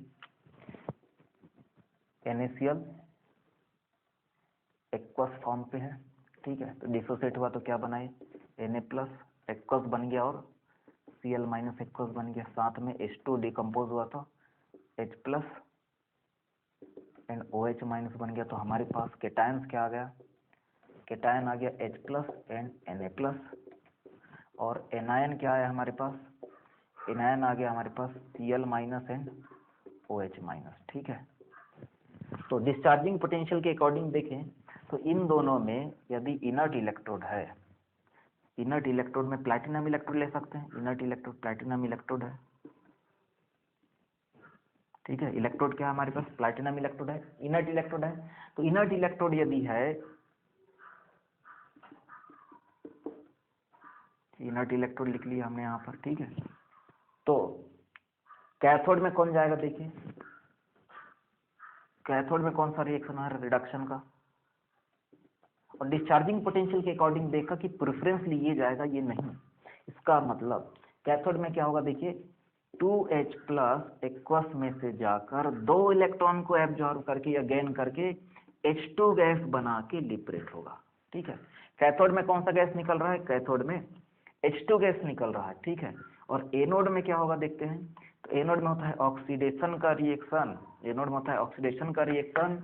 अब देखिए हमारे पास 2 आयन, कौन कौन सा, Cl minus and OH minus. तो OH माइनस में प्रेफरेंसली कौन जाएगा, OH माइनस प्रेफरेंसली जाएगा Cl minus as compare to OH minus. तो Cl माइनस जाके क्या होगा, देखिए Cl minus 2Cl minus aqueous में से जा रहा है, ये 2 इलेक्ट्रॉन रिलीज करके, 2 इलेक्ट्रॉन रिलीज करके, क्योंकि प्रोसेस हो रहा है ऑक्सीडेशन, एक Cl एक इलेक्ट्रॉन रिलीज किया, रेडिकल बना, दूसरा Cl दूसरा इलेक्ट्रॉन रिलीज किया, रेडिकल बना, और रेडिकल रेडिकल कपल्ड होके Cl2 गैस का फॉर्मेशन किया रिडक्शन रिएक्शन में। तो यहाँ कौन सा गैस रिलीज हो रहा है, Cl2 गैस रिलीज हो रहा है। सॉल्यूशन में क्या बचा हमारे पास, सॉल्यूशन में बचा रिमेनिंग सॉल्यूशन कंटेन, सॉल्यूशन में हमारे पास Na प्लस बचा है and OH minus, that means NaOH बचा हुआ है सॉल्यूशन में। ठीक है, और NH स्ट्रॉन्ग इलेक्ट्रोलाइट है, तो जो सॉल्यूशन होगा ये क्या हो जाएगा, बेसिक नेचर का, बेसिक सॉल्यूशन हमारे पास रिमेनिंग रहेगा, बचा हुआ रहेगा, जिसका कि हम लोग pH कैलकुलेट कर सकते हैं। ठीक है, तो हमने क्या देखा कि NaCl एक्वस सॉल्यूशन है, NaCl क्या है, एक्वस सॉल्यूशन है। तो उसमें कैथोड में हाइड्रोजन गैस और एनोड में Cl2 गैस, एनोड में Cl2 गैस निकल रहा है। ठीक है, ये समझ में आ गया। दूसरा एग्जांपल लेते हैं हम लोग यहीं पर, ऐसे बहुत सारे एग्जांपल करेंगे हम। ठीक, NaCl मॉल्टन है, मॉल्टन का मतलब ये है कि ये हीट करके लिक्विड फॉर्म पे लाया गया है, वाटर की क्वांटिटी यहाँ नहीं है। तो NaCl मॉल्टन फॉर्म पे, वाटर नहीं है यहाँ पर, Na plus and Cl minus ही मिलने वाला है। ठीक है, Na प्लस और Cl माइनस ही मिलने वाला है हमको। तो हमारे पास जो केटायन है वो क्या है, सिर्फ Na प्लस है, और एनायन क्या है भाई, ये तो हो गया केटायन, और एनायन क्या है, Cl माइनस है। तो हमारे पास यहाँ पर सिलेक्ट करने की जरूरत ही नहीं है। सिलेक्ट करने की जरूरत क्यों नहीं, क्योंकि एक ही टाइप का केटायन है और एक ही टाइप का एनायन है। तो कैथोड में जो रिएक्शन हो रहा था, कैथोड में हो रहा था रिडक्शन, तो रिडक्शन में क्या होगा, Na प्लस मोल्टेन फॉर्म से जाएगा, एक इलेक्ट्रॉन को लेकर Na सॉलिड बन जाएगा, और एनोड में जो रिएक्शन हो रहा है वो क्या होगा, एनोड में रिएक्शन होगा Cl माइनस 2 इलेक्ट्रॉन रिलीज करके Cl2 गैस बन जाएगा। ये पूरा रिएक्शन होगा। ठीक है, ये पूरा रिएक्शन होगा। इस रिएक्शन का यूज हमने वैसे भी, इस रिएक्शन का यूज हमने क्या किया है, extraction of sodium metal from NaCl solution में से, या NaCl मोल्टेन में, NaCl से, ब्राइन में से या NaCl में से सोडियम का एक्सट्रैक्शन करने के लिए इस प्रोसेस का यूज करते थे, जहां पर हम नाम लिखते थे electrolysis of NaCl, molten NaCl, जिससे कि हमको कैथोड में सोडियम मेटल मिलता था। ठीक है, तो मोल्टेन फॉर्म पे हमारे पास क्या हो रहा है, मोल्टेन फॉर्म पे Na एक इलेक्ट्रोड पे और Cl2 दूसरे इलेक्ट्रोड पे मिल रहा है। यहीं पर हम इसमें चेंज करते हैं, दूसरा रिएक्शन लिखते हैं। देखिए दूसरा कंडीशन बनाते हैं हम लोग, जैसे मान लीजिए इलेक्ट्रोड चेंज किया हमने, इलेक्ट्रोड क्या चेंज किया, NaCl है हमारे पास, एक्वस NaCl लिया हमने। ठीक है, एक्वस NaCl लिया है, तो एक्वस NaCl में क्या है, Na प्लस Cl माइनस, क्योंकि ये NaCl डिसोसिएट होगा तो क्या बनेगा, Na+Cl- में, और वाटर है तो वाटर डिसोसिएट होके NaH+ एंड OH- बनेगा। लेकिन इस बार क्या कर रहे हैं हम लोग, इलेक्ट्रोड जो है, इलेक्ट्रोड ले रहे हैं मरकरी, Hg इलेक्ट्रोड ले लिया, ठीक है। और Hg इलेक्ट्रोड जो है वो रिएक्टिव इलेक्ट्रोड की कैटेगरी में आता है। Hg इलेक्ट्रोड लिया तो क्या होगा, देखिए Hg इलेक्ट्रोड लेने की वजह से कैथोड में जो रिडक्शन का प्रोसेस होता है, तो कैथोड में या तो H+ जाएगा या Na+ जाएगा। इस बार क्या होगा, देखिए H+ का रिडक्शन, H+ का डिस्चार्जिंग पोटेंशियल कम होने के बावजूद भी Na+ प्रेफरेंस ली जाएगा, क्योंकि इलेक्ट्रोड क्या है, मरकरी इलेक्ट्रोड। तो जब भी हम NaCl का इलेक्ट्रोलिसिस करते हैं तो उस केस में मरकरी इलेक्ट्रोड के साथ यदि कर रहे हैं तो याद रखिए आप, मरकरी इलेक्ट्रोड की प्रेजेंसी में Na+ प्रेफरेंसली कैथोड में जाके रिड्यूस होता है एज कंपेयर टू H+, ठीक है। तो कैथोड में जाके क्या हुआ, Na+ गया और एक इलेक्ट्रॉन इसने गेन करके Na सॉलिड बन गया, और Na सॉलिड बाद में मरकरी से मिलके सोडियम अमलगम का फॉर्मेशन करेगा, ठीक है, आया समझ में। तो जब मरकरी इलेक्ट्रोड रहेगा तो प्रेफरेंसली कौन जाके डिपॉजिट हो रहा है, Na+ जाके डिपॉजिट हो रहा है, कहाँ पर, कैथोड में। और एनोड में क्या हो रहा है, देखिए तो एनोड में कोई चेंज नहीं हुआ, एनोड में जो रिएक्शन हो रहा था वही हो रहा है। एनोड में देखिए, एनोड में जाने के लिए 2 आयन प्रोसेस होता है ऑक्सीडेशन का। ऑक्सीडेशन के प्रोसेस के लिए एक तो Cl- और दूसरा OH-। प्रेफरेंसली Cl- जाएगा, ये नहीं जा रहा है, तो क्या होगा, Cl- 2 इलेक्ट्रॉन रिलीज करके Cl2 गैस बन के लिबरेट हो जाएगा यहाँ पर, ठीक है, समझ में आ रहा है पॉइंट। तो ये क्या हो रहा है, जब NaCl सॉल्यूशन को लेकर इलेक्ट्रोड चेंज कर दिया, मरकरी इलेक्ट्रोड ले लिया, तो प्रोसेस में देखा कि सोडियम जो है वो प्रेफरेंसली कैथोड पे जाके डिस्चार्ज हो रहा है, ठीक है। और भी एग्जाम्पल लेते हैं हम लोग, जैसे मान लेते हैं हम लोग मोल्टेन Al2O3, जिसमें क्रायोलाइट एंड फ्लास्पर की प्रेजेंसी में Na3Al F6 एंड CaF2 की प्रेजेंसी में इसको in presence of Na3Al F6 plus CaF2, ठीक है, जो कि क्या करता है, ये एक्सटर्नल सब्सटेंस का काम करता है, जो कि कंडक्टिविटी ऑफ Al2O3 भी बढ़ाता है, प्लस कंडक्टिविटी के साथ साथ ये Al2O3 के मेल्टिंग पॉइंट को रिड्यूस करता है और इजीली फ्यूजेबल बनाता है, ठीक है। तो इसमें क्या होगा, देखिए यदि हम यहाँ पर यूजिंग ग्रेफाइट इलेक्ट्रोड, ये एक्सट्रैक्शन ऑफ एल्यूमिनियम में यूज किया जाता है, एक्सट्रैक्शन ऑफ एल्यूमिनियम के लिए प्रोसेस पढ़ा है हमने, ठीक है। तो क्या होगा, देखिए Al2O3 डिकम्पोज होगा, मोल्टेन फॉर्म पे जाएगा तो बनाएगा क्या, 2Al+3 प्लस 3O-2, ठीक है, ये बन गया। तो कैथोड में क्या होता है, कैथोड में होता है रिडक्शन, तो रिडक्शन करने कौन जाता है, रिडक्शन करने के लिए तो जाएगा कौन, कैटायन, और ये क्या है, एनायन, ठीक है। तो कैटायन जाएगा मतलब Al+3 जाएगा, वो 3 इलेक्ट्रॉन लेकर Al सॉलिडिफाई हो जाएगा, कहाँ पर जाके डिपॉजिट हो रहा है, ये कैथोड में जाके डिपॉजिट हो रहा है, ठीक है। एनोड में क्या होगा, तो एनोड में बहुत सिंपल है, प्रोसेस होता है ऑक्सीडेशन, और ऑक्सीडेशन प्रोसेस करने के लिए जा रहा है O-2। तो O-2, क्योंकि यहाँ पर एनोड जो है वो बना हुआ है ग्रेफाइट का, ग्रेफाइट मतलब कार्बन, तो ये O-2 कार्बन इलेक्ट्रोड से लेकर जो है ग्रेफाइट रिएक्शन कर रहा है ये, तो ये बनाता है CO, क्या बनाया इसने, CO बनाया, 2 इलेक्ट्रॉन रिलीज किया इसने, या फिर O-2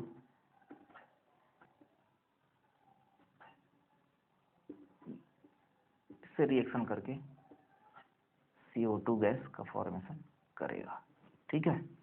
तो एनोड में प्रेफरेंसली हमारे पास CO और CO2 गैस का मिक्सचर हमको मिलने वाला है, ठीक है। तो ये किसके केस के लिए था, ये मोल्टेन फॉर्म पे Al2O3 का एनालिसिस कर रहे हैं, जिसमें कि ये केस आ रहा है, ठीक है। तो यहाँ पर O2 गैस ना बनती हुई CO एंड CO2 बन रहा है, क्योंकि जो ग्रेफाइट है उससे ये ऑक्सीजन रिएक्शन कर रहा है, ठीक।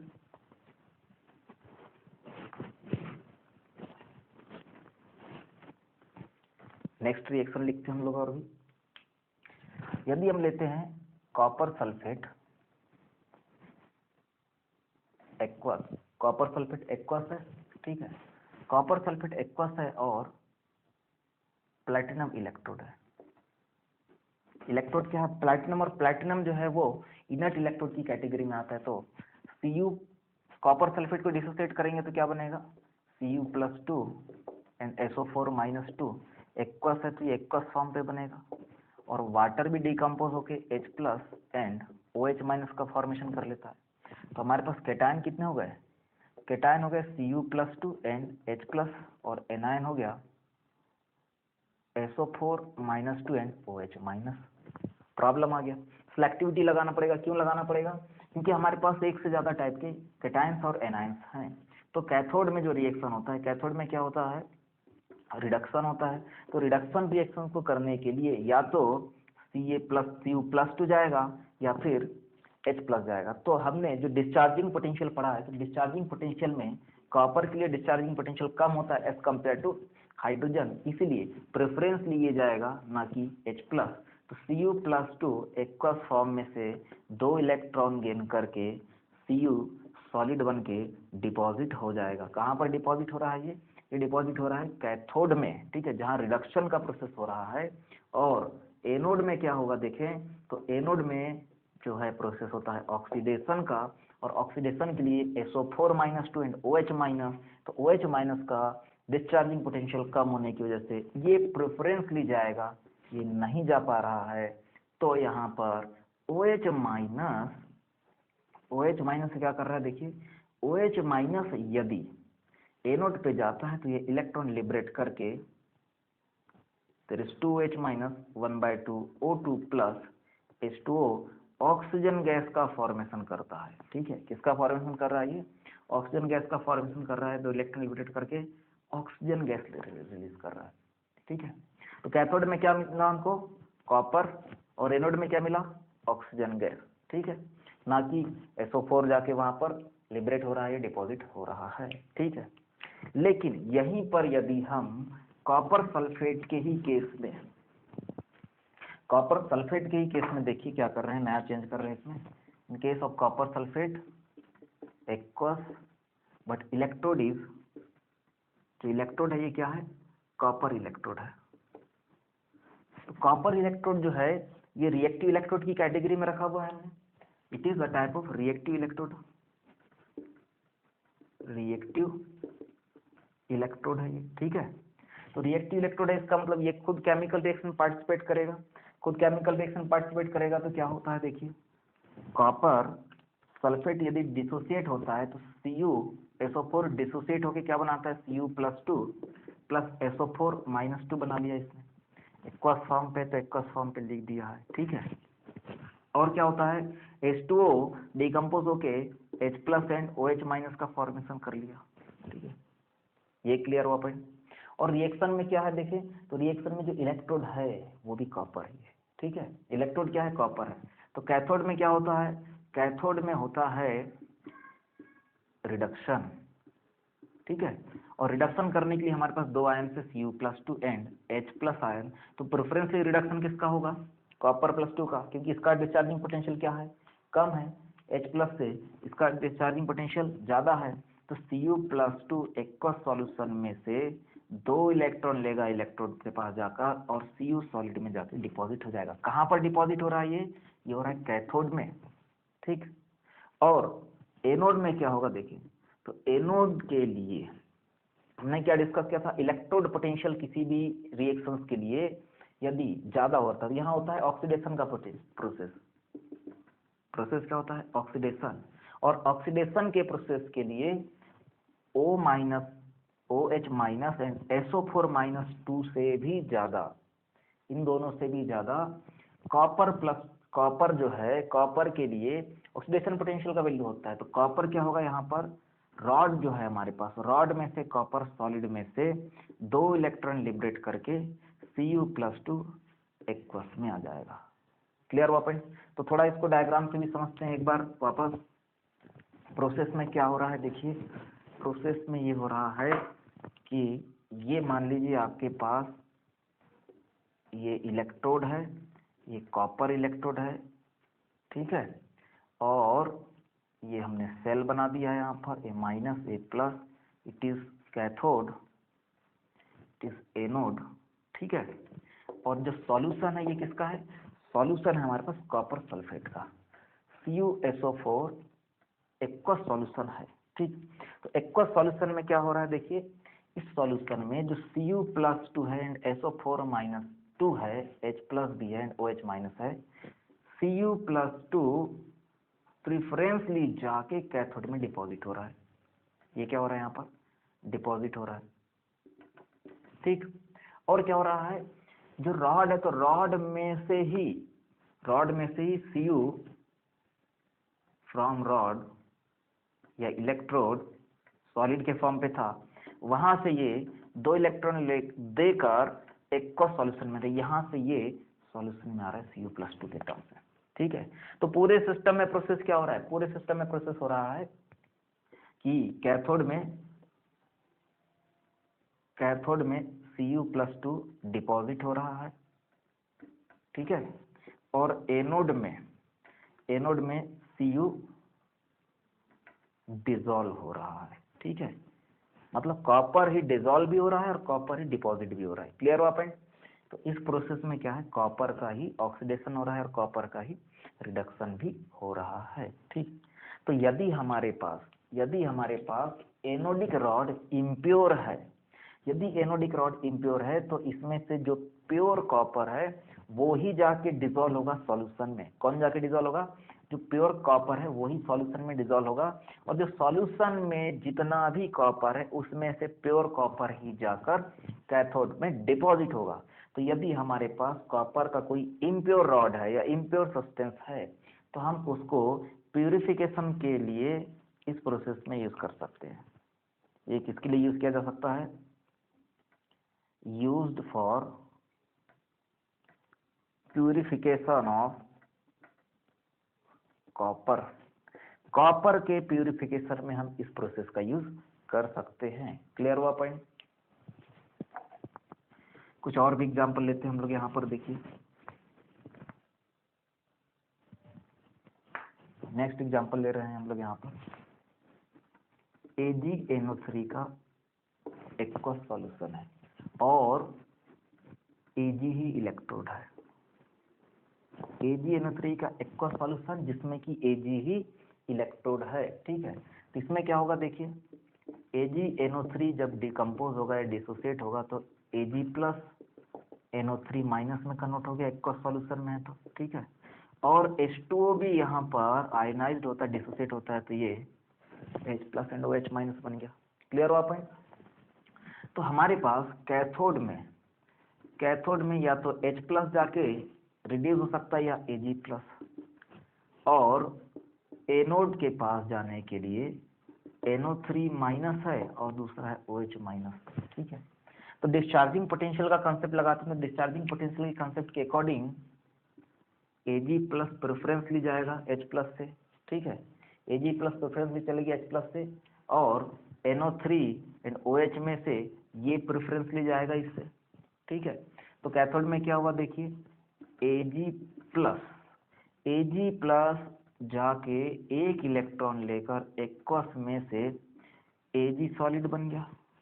कैथोड में क्या हुआ, ये Ag जो है डिपॉजिट हो रहा है, ठीक है, डिपॉजिट हो रहा है। और इसमें क्या हो रहा है, OH- जाना चाहिए, लेकिन इलेक्ट्रोड क्या है, रिएक्टिव इलेक्ट्रोड है ये हमारे पास। तो रिएक्टिव इलेक्ट्रोड है और Ag+ सॉल्यूशन के लिए या Ag रिएक्शन के लिए डिस्चार्जिंग पोटेंशियल का वैल्यू या बोल सकते हैं ऑक्सीडेशन पोटेंशियल का वैल्यू इन दोनों से भी कम होता है, तो ये यहाँ पर नहीं जाएगा सॉल्यूशन में। Ag रॉड में से Ag+ सॉल्यूशन में आएगा एक इलेक्ट्रॉन देकर, मतलब सेम प्रोसेस होगा। रॉड यहाँ पर कॉपर की जगह सिल्वर का हो गया है, ये क्या हो रहा है, यहाँ पर डिसॉल्व हो रहा है, ठीक है। तो इसमें क्या हो रहा है, देखिए Ag ही डिसॉल्व हो रहा है और Ag ही डिपॉजिट हो रहा है। कैथोड में Ag डिपॉजिट हो रहा है और एनोड में Ag डिसॉल्व हो रहा है, क्लियर हुआ पॉइंट। कुछ और भी एग्जाम्पल करते हैं हम लोग इसमें। तो जब हमारे पास रिएक्टिव इलेक्ट्रोड होता है रिएक्टिव इलेक्ट्रोड के केस में इस टाइप का कैटेगरी दिखाई दे रहा है, इनर्ट इलेक्ट्रोड के केस में ये कैटेगरी नहीं दिख रहा है। और inert electrode, platinum electrode and graphite electrode को इनर्ट इलेक्ट्रोड की कैटेगरी में रखा गया है, ठीक है। H2SO4 की बात करते हैं हम लोग। H2SO4 एक्वस फॉर्म पे रहता है तो ये क्या हो जाएगा, H2SO4 डिसोसिएट हुआ तो क्या बनाएगा, 2H plus plus SO4 minus 2, ठीक है। और वाटर है तो क्या बन जाएगा, देखिए वाटर है तो बन जाएगा H2 एक्वस के फॉर्म पे तो भी H plus and OH minus, ठीक है। तो यहाँ क्या होता है, case number 1 dilute solution. Case number 1 क्या है, डाइल्यूट सॉल्यूशन है। तो डाइल्यूट सॉल्यूशन का मतलब ये है कि SO4 माइनस आयन का कंसंट्रेशन कम है, या H2SO4 का कंसंट्रेशन कम है, मतलब SO4 माइनस आयन का कंसंट्रेशन कम है, ठीक है। तो SO4 माइनस आयन का कंसंट्रेशन कम होने की वजह से यहाँ पर देखिए कैथोड में क्या होगा, कैथोड के पास जाने के लिए हमारे पास यहाँ से भी H प्लस आ रहा है और यहाँ से भी H प्लस है, तो एक ही टाइप का आयन है H प्लस। तो कैथोड में क्या होगा, H प्लस जाएगा और 2H प्लस एक्वस में से 2 इलेक्ट्रॉन लेकर H2 गैस बन जाएगा, H2 गैस लिबरेट हो गया, ठीक है। कब ऐसा हो रहा है, केस नंबर डाइल्यूट सॉल्यूशन है, कैथोड में ऐसा हो रहा है। एनोड में क्या होता है, देखें एनोड में हमारे पास OH माइनस आयन है एंड SO4 माइनस 2 आयन है, ठीक है। OH माइनस आयन है और SO4 माइनस 2 आयन है, प्रेफरेंस लिए जाएगा, ये नहीं जाएगा क्योंकि इसके लिए डिस्चार्जिंग पोटेंशियल का वैल्यू कम होता है, जो हमने सीरीज लिखा है उसके अकॉर्डिंग। तो यहाँ क्या होगा, देखिए OH minus 1/2 O2 gas liberate करते हुए ये रिएक्शन करेगा। तो एनोड में कौन सा गैस निकला, ऑक्सीजन गैस, कैथोड में कौन सा गैस निकला, हाइड्रोजन गैस, ठीक है। ऐसा कब का केस है, जब डाइल्यूट सॉल्यूशन है। बी कंडीशन लिखते हैं हम लोग, कंसंट्रेट सॉल्यूशन। कंसंट्रेट सॉल्यूशन है या हाई चार्ज डेंसिटी है, हाई करंट डेंसिटी, इसको लो करंट डेंसिटी भी लिख सकते हैं। करंट डेंसिटी कम है तब का केस ही है, ठीक है। हाई करंट डेंसिटी है, ये कंसंट्रेट सॉल्यूशन है। इसका मतलब क्या, देखिए कंसंट्रेट सॉल्यूशन में SO4 माइनस आयन का कंसंट्रेशन ज्यादा है। तो SO4 माइनस आयन का कंसंट्रेशन ज्यादा होने की वजह से, SO4 माइनस आयन कंसंट्रेशन ज्यादा होने की वजह से कैथोड में तो एक ही टाइप का आयन है ना हमारे पास, H प्लस 2 इलेक्ट्रॉन लेकर H2 गैस बन गया, ठीक है, ये बन गया। लेकिन एनोड में क्या होगा, एनोड में SO4 माइनस 2 आयन का कंसंट्रेशन ज्यादा होने की वजह से और हाई चार्ज डेंसिटी होने की वजह से, करंट डेंसिटी होने की वजह से SO4 माइनस 2 प्रेफरेंस ली जाएगा और ये H2OH माइनस 2, ठीक है, इसका फॉर्मेशन कर लेगा। क्लियर हुआ पॉइंट। डाई सल्फेट का फॉर्मेशन कर रहा है, यहाँ पर डाई सल्फेट बन रहा है, ठीक है। डाइमराइज हो रहा है, डाई सल्फेट का फॉर्मेशन कर रहा है, ठीक है। डाई सल्फेट आयन का फॉर्मेशन कर रहा है, किसके केस में, कंसंट्रेट सॉल्यूशन है या फिर हाई करंट डेंसिटी है, इसके केस में। तो यहाँ पर भी हमको ये दिख रहा है कि करंट डेंसिटी या कंसंट्रेशन सॉल्यूशन का चेंज करने से, जो क्वालिटेटिव एनालिसिस कर रहे थे हम, उसमें देख रहे हैं कि एनोड या कैथोड में डिपॉजिट होने वाले सब्सटेंस का नेचर चेंज हो जा रहा है, ठीक है।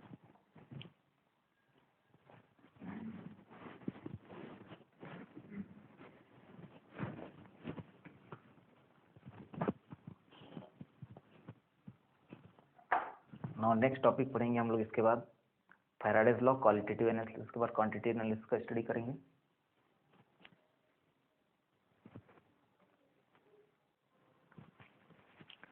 नेक्स्ट है हमारे पास क्वांटिटेटिव एनालिसिस। क्या है, क्वांटिटेटिव एनालिसिस, ठीक है। जिसके लिए हमने डिस्कस किया था कि फैराडे लॉ पढ़ेंगे हम, फैराडेज लॉ। अरे फिजिक्स वाला फैराडेज लॉ यहाँ नहीं पढ़ना है आपको, ठीक है, नहीं तो फिजिक्स वाला फैराडे लॉ समझ के यहाँ पर स्टडी करें। फैराडे लॉ क्या है, इसको समझते हैं। जैसे मान लीजिए ये कोई हमने एक इलेक्ट्रोलिटिक सेल बनाया, ये क्या है, एक इलेक्ट्रोलिटिक सेल है, और इलेक्ट्रोलिटिक सेल में 2 इलेक्ट्रोड होता है, एक सॉल्यूशन होता है इलेक्ट्रोलाइट का, इसका कनेक्शन बैटरी से कर दिया जाता है, ठीक है। ये माइनस ए प्लस, ये बन गया कैथोड और ये बन गया एनोड। ठीक है, क्लियर हुआ पॉइंट। तो यहाँ पर हमारे पास ये मान लीजिए ए बी को इलेक्ट्रोलाइट है जो कि डिसोसिएट होके ए प्लस एंड बी माइनस बन रहा है। ए बी को इलेक्ट्रोलाइट जो डिसोसिएट होके ए प्लस और बी माइनस बन रहा है। तो जो ए प्लस है वो जाएगा एट कैथोड, ए प्लस एक इलेक्ट्रॉन लेकर ए बन जाएगा, और एनोड में बी माइनस एक इलेक्ट्रॉन देकर बी बन जाएगा। ठीक है, ये हो गया पूरा प्रोसेस इलेक्ट्रोलिटिक सेल का। तो फैराडे का फर्स्ट लॉ क्या है? First law of Faraday,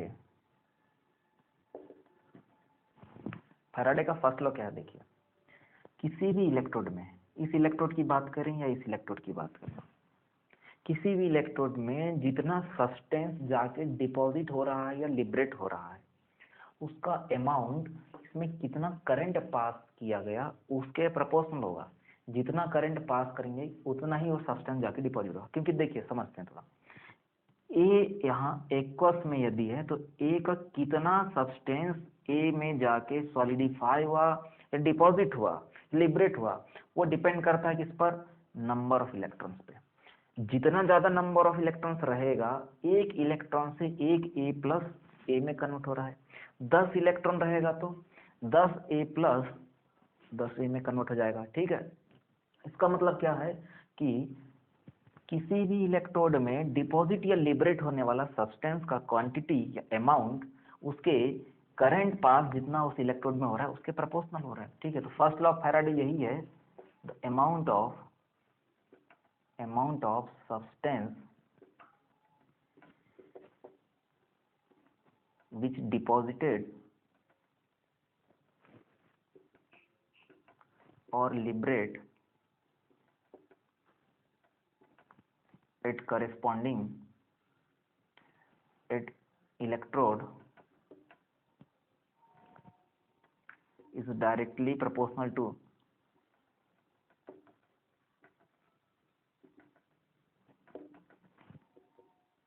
the amount of current or charge in coulomb, amount of current or charge in coulomb passing through electrode। ठीक है, यदि किसी इलेक्ट्रोड में जो अमाउंट ऑफ सब्सटेंस है वो कुछ डिपॉजिट हो रहा है, तो जो अमाउंट ऑफ सब्सटेंस है वो उस इलेक्ट्रोड में पास होने वाले करंट या चार्ज जो उस इलेक्ट्रोड में पास हो रहा है उसके प्रोपोर्शनल है। तो कंसीडर करते हैं कि latest amount of substance W deposited due to passing Q coulomb charge, किसी इलेक्ट्रोड में Q कूलम चार्ज पास किया जिसकी वजह से W अमाउंट का सब्सटेंस को डिपॉजिट हुआ। नाउ फर्स्ट लॉ के अकॉर्डिंग क्या होगा? W is directly proportional to Q। जब भी हम प्रोपोर्शनलिटी का साइन हटाते हैं कोई एक कांस्टेंट आता है, तो यहाँ W इज इक्वल टू, यहाँ W वर्क नहीं है, नहीं तो अभी थर्मोडायनामिक्स पढ़ा बोले W Q that means heat, W मतलब वर्क, Q मतलब हीट, ये नहीं है। यहाँ W का मतलब है amount of substance, wait of substance, और Q का मतलब है charge in terms of coulomb होना चाहिए, कितना कूलाम चार्ज उसमें पास हो रहा है। प्रोपोर्शनलिटी का साइन हटाते हैं, यहाँ पर एक कांस्टेंट आ गया Z, Q जैसे का वैसा। क्लियर हो पॉइंट? अब क्या होता है देखिए, करंट का डेफिनेशन होता है current I is equal to Q upon T।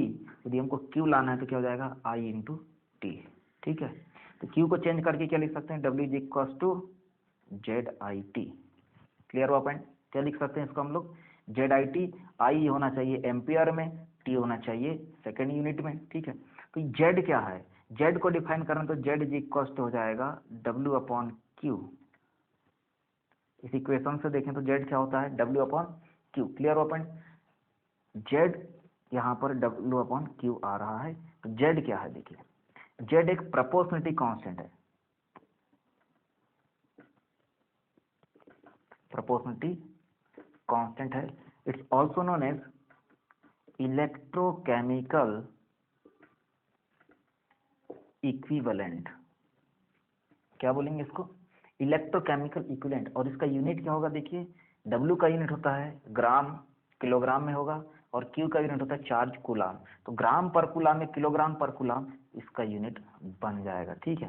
तो ये क्या है, इलेक्ट्रोकेमिकल इक्विवेलेंट है। तो इलेक्ट्रोकेमिकल इक्विवेलेंट को डिफाइन कैसे करेंगे, इलेक्ट्रोकेमिकल इक्विवेलेंट को डिफाइन यहाँ करते हैं, देखिए if Q is equal to 1 coulomb, if Q is equal to 1 coulomb, यदि 1 कूलाम यहाँ पास कर दें इलेक्ट्रिक करंट, तो जो W है देन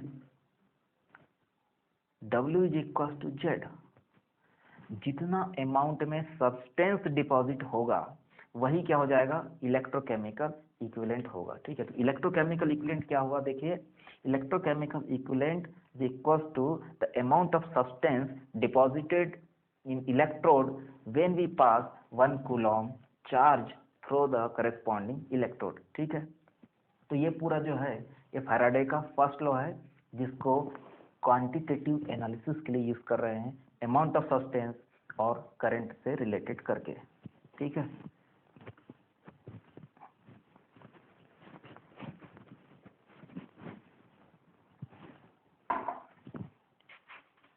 तो देखिए यहाँ पर क्या होता है, 1 इलेक्ट्रॉनिक चार्ज इक्वल टू होता है 1 इलेक्ट्रॉन में चार्ज 1.6 इंटू 10⁻19 कूलम होता है, ठीक है।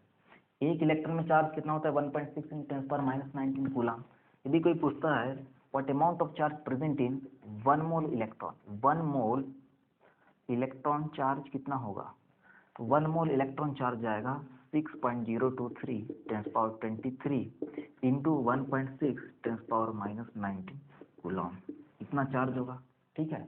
जब इसको मल्टीप्लाई करते हैं तो आएगा 96500 अप्रॉक्स कूलम, ठीक है। तो क्या होता है, जो 96500 कूलम चार्ज है इसी को 1 फैराडे भी कहा जाता है, ठीक है।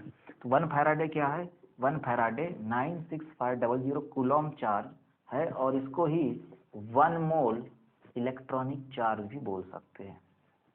1 मोल क्या बोल सकते हैं इसे हम लोग, इलेक्ट्रॉनिक चार्ज। क्लियर हुआ पॉइंट, ठीक है। अब हम लोग इसमें क्या करते हैं, फैराडेज सेकेंड लॉ पढ़ेंगे।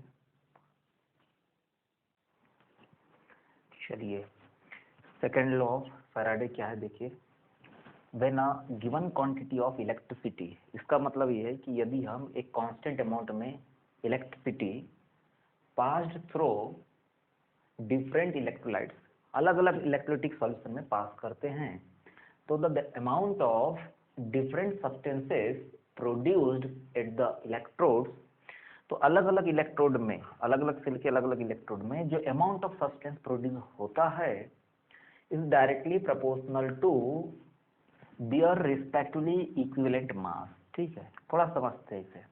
मान लीजिए हमारे पास ये एक सेल हो गया, ये दूसरा सेल हो गया, ये तीसरा सेल हो गया, ठीक है। यहाँ पर ये इलेक्ट्रोड है, ये दूसरा इलेक्ट्रोड है। इसमें मान लीजिए ए टाइप का इलेक्ट्रोलाइट है, इसमें बी टाइप का इलेक्ट्रोलाइट है, और इसमें सी टाइप का इलेक्ट्रोलाइट भरा हुआ है, ठीक है। अब यहाँ क्या बोल रहे हैं, क्वांटिटी ऑफ इलेक्ट्रिसिटी फिक्स करना है, सेम करना है, इसलिए क्या करना पड़ेगा, इन सेल को सीरीज ऑर्डर में अरेंज करना पड़ेगा। किस ऑर्डर में अरेंज करना पड़ेगा, सीरीज ऑर्डर में अरेंज किया।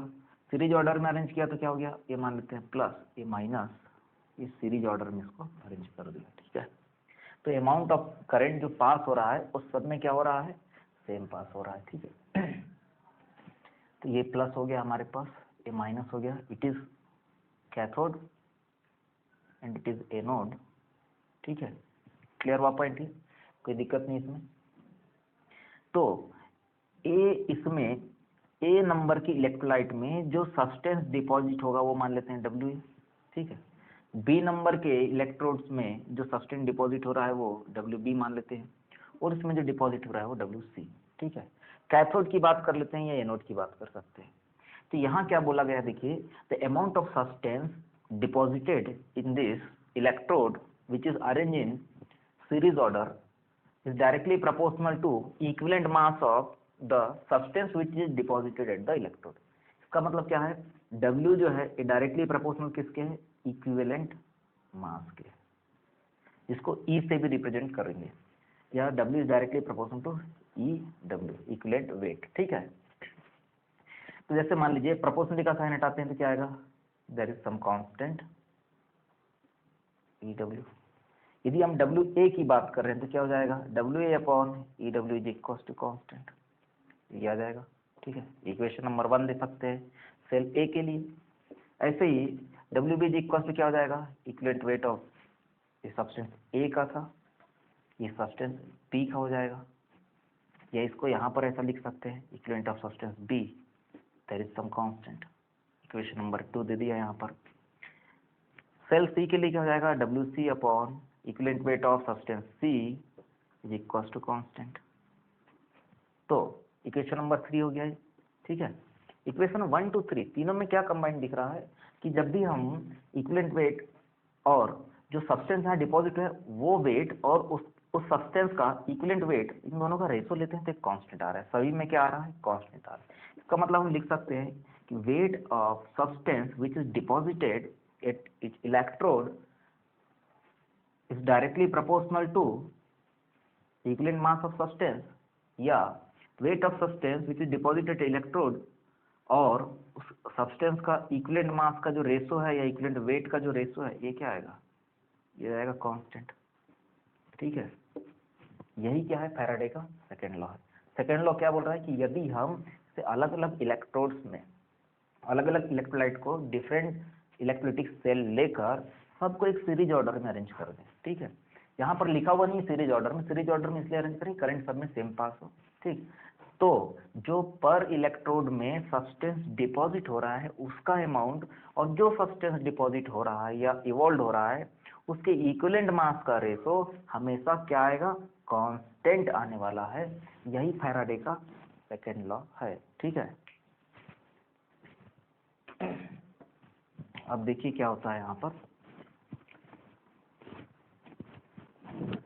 इसको हम ऐसा भी लिख सकते थे, तो क्या लिख सकते थे यहाँ पर, WA upon equivalent weight of A is equal to constant and WB upon equivalent weight of B is equal to constant. ठीक है, तो एक साइड तो सेम हो गया ना कांस्टेंट, तो WA upon equivalent weight of A is equal to WB upon equivalent weight of B, या इसको लिख सकते हैं WA upon WB is equal to equivalent weight of A upon equivalent weight of B। तो weight of substance which is deposited at electrode, इनका जो ratio है वो उनके इक्विवेलेंट वेट के रेशो के इक्वल ही आ रहा है। ठीक है, इलेक्ट्रोड में जो सब्सटेंस डिपॉजिट हो रहा है उनका रेशो इलेक्ट्रोड्स में जो सब्सटेंस डिपॉजिट है उनके इक्विवेलेंट वेट के रेशो का ही इक्वल आ रहा है। तो इस फॉर्मूले का भी यूज करके हम लोग न्यूमेरिकल को सॉल्व करेंगे। ठीक है,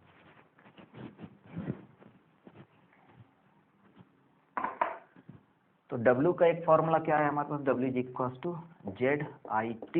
ठीक है, तो यहाँ इसको ऐसा भी लिख सकते हैं, W is equal to equivalent weight of substance IT divide by 96500। ठीक है, ये भी एक फॉर्मूला बन जाएगा और ये एक दूसरा फॉर्मूला बनेगा। इन दो फॉर्मूले का यूज करते हुए हमको क्वेश्चन सॉल्व करने हैं। ठीक, तो इस पूरे जो फैराडेज लॉ है उस पर डिपेंडेंट क्वेश्चन क्या होता है, या तो वेट पूछा जाएगा या करंट पूछा जाएगा या टाइम पूछा जाएगा आपको। ठीक है, या सब्सटेंस का इक्विवेलेंट वेट पूछा जा सकता है, कुछ इसी टाइप के क्वेश्चन होंगे। तो यहाँ पर क्या होता है, हमको एक और फॉर्मूले की जरूरत पड़ती है, current efficiency.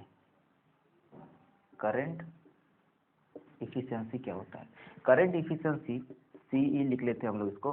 C is equal होता है करंट जो हमने पास किया है प्रैक्टिकली या observe practical divide by I calculated into 100। ठीक है, जितना करंट प्रैक्टिकली पास हुआ और जितना करंट कैलकुलेटली पास हुआ तो इन दोनों का रेशो इनटू 100, ये क्या हो जाएगा, करंट इफिशियंसी होगा। ठीक है, जैसे मान लीजिए करंट इफिशियंसी 70% आता है, इसका मतलब ये हुआ कि हमने 100 एम्पियर का यदि करंट दिया तो उसमें से सिर्फ 70 एम्पियर का करंट ही हमारे पास सेल में काम आया, बाकी करंट वेस्ट चले गया। ठीक है, तो करंट इफिशिएंसी की यूज करते हुए हम क्या देखेंगे कि प्रैक्टिकली या एक्यूरेटली कितना करंट सर्किट में पास हो रहा है या सेल इलेक्ट्रोड में पास हो रहा है। ठीक है, तो जो इलेक्ट्रोलिटिक सेल है, कभी कभी इसमें इलेक्ट्रोलिटिक सेल की जगह पर कूलोमीटर भी नाम आ जाता है, कूलोमीटर नाम आ जाता है, या फिर क्या जाता है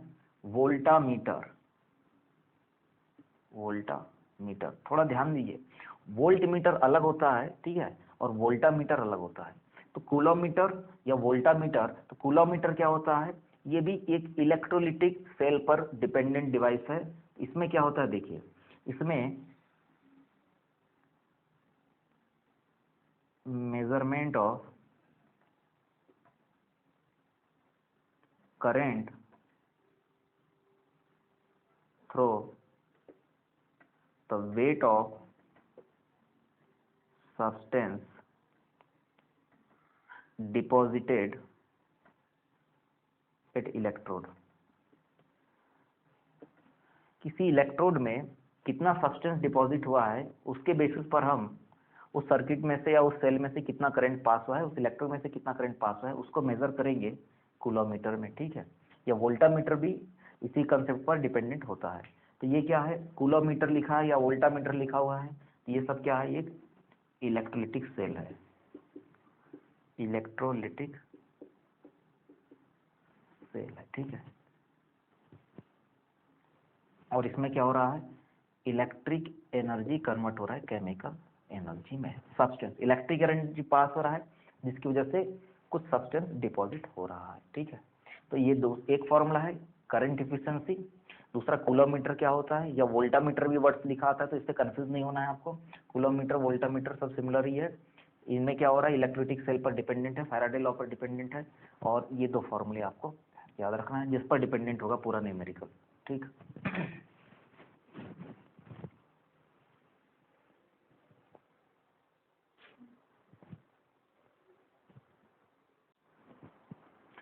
चलिए अब हम लोग थोड़ा फैराडे लॉ से रिलेटेड क्वेश्चंस करते हैं। तो क्वेश्चन में क्या है देखिए, सबसे पहला क्वेश्चन है 1 Faraday of electricity is passed through 1 litre solution of aqueous NaCl, calculate the pH of solution. ठीक है, अब पीएच कैसे कैलकुलेट करेंगे, तो सबसे पहले तो ये समझते हैं कि यहाँ पर हो क्या रहा है। पूरे क्वेश्चन में देखिए 1 फैराडे इलेक्ट्रिसिटी पास किया जा रहा है, किसमें से पास किया जा रहा है, एक्वस सॉल्यूशन ऑफ NaCl से। तो NaCl का सॉल्यूशन है, मतलब यहाँ क्या हो रहा है देखिए सॉल्यूशन में, तो पहला पॉइंट समझ में आ गया कि इलेक्ट्रिक एनर्जी दे रहे हैं जिसकी वजह से केमिकल चेंज होना है। ठीक है, मतलब ये क्या है, इलेक्ट्रोलिटिक सेल के बारे में डिस्कशन हो गया।